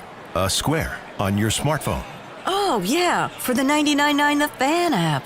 Exactly. Listen to your favorite hosts, teams, and live sports action. The Carolina Hurricanes are the best team in the NHL. They won the 2026 Stanley Cup. And every podcast episode at your fingertips, anytime, anywhere. Available for Apple iPhone and Android phones. Download the 99.9 The Fan app today. It's bow time. Ordering Bojangles Bow Bites is the easiest choice you'll make today. The bite-sized hand-breaded chicken is fried to crispy perfection, making it perfect for sharing, snacking, or when you're on the go. Just don't call it a nugget. The only hard part is choosing from our 6 dipping sauces. We've got a sauce for every kind of craving, from our creamy house-made ranch to our sweet and spicy peach honey pepper sauce. It all depends on what kind of mood you're in. Head to your nearest Bojangles today and discover the dippable, shareable, and craveable Bow Bites. It's bow time. There's no time like bow time.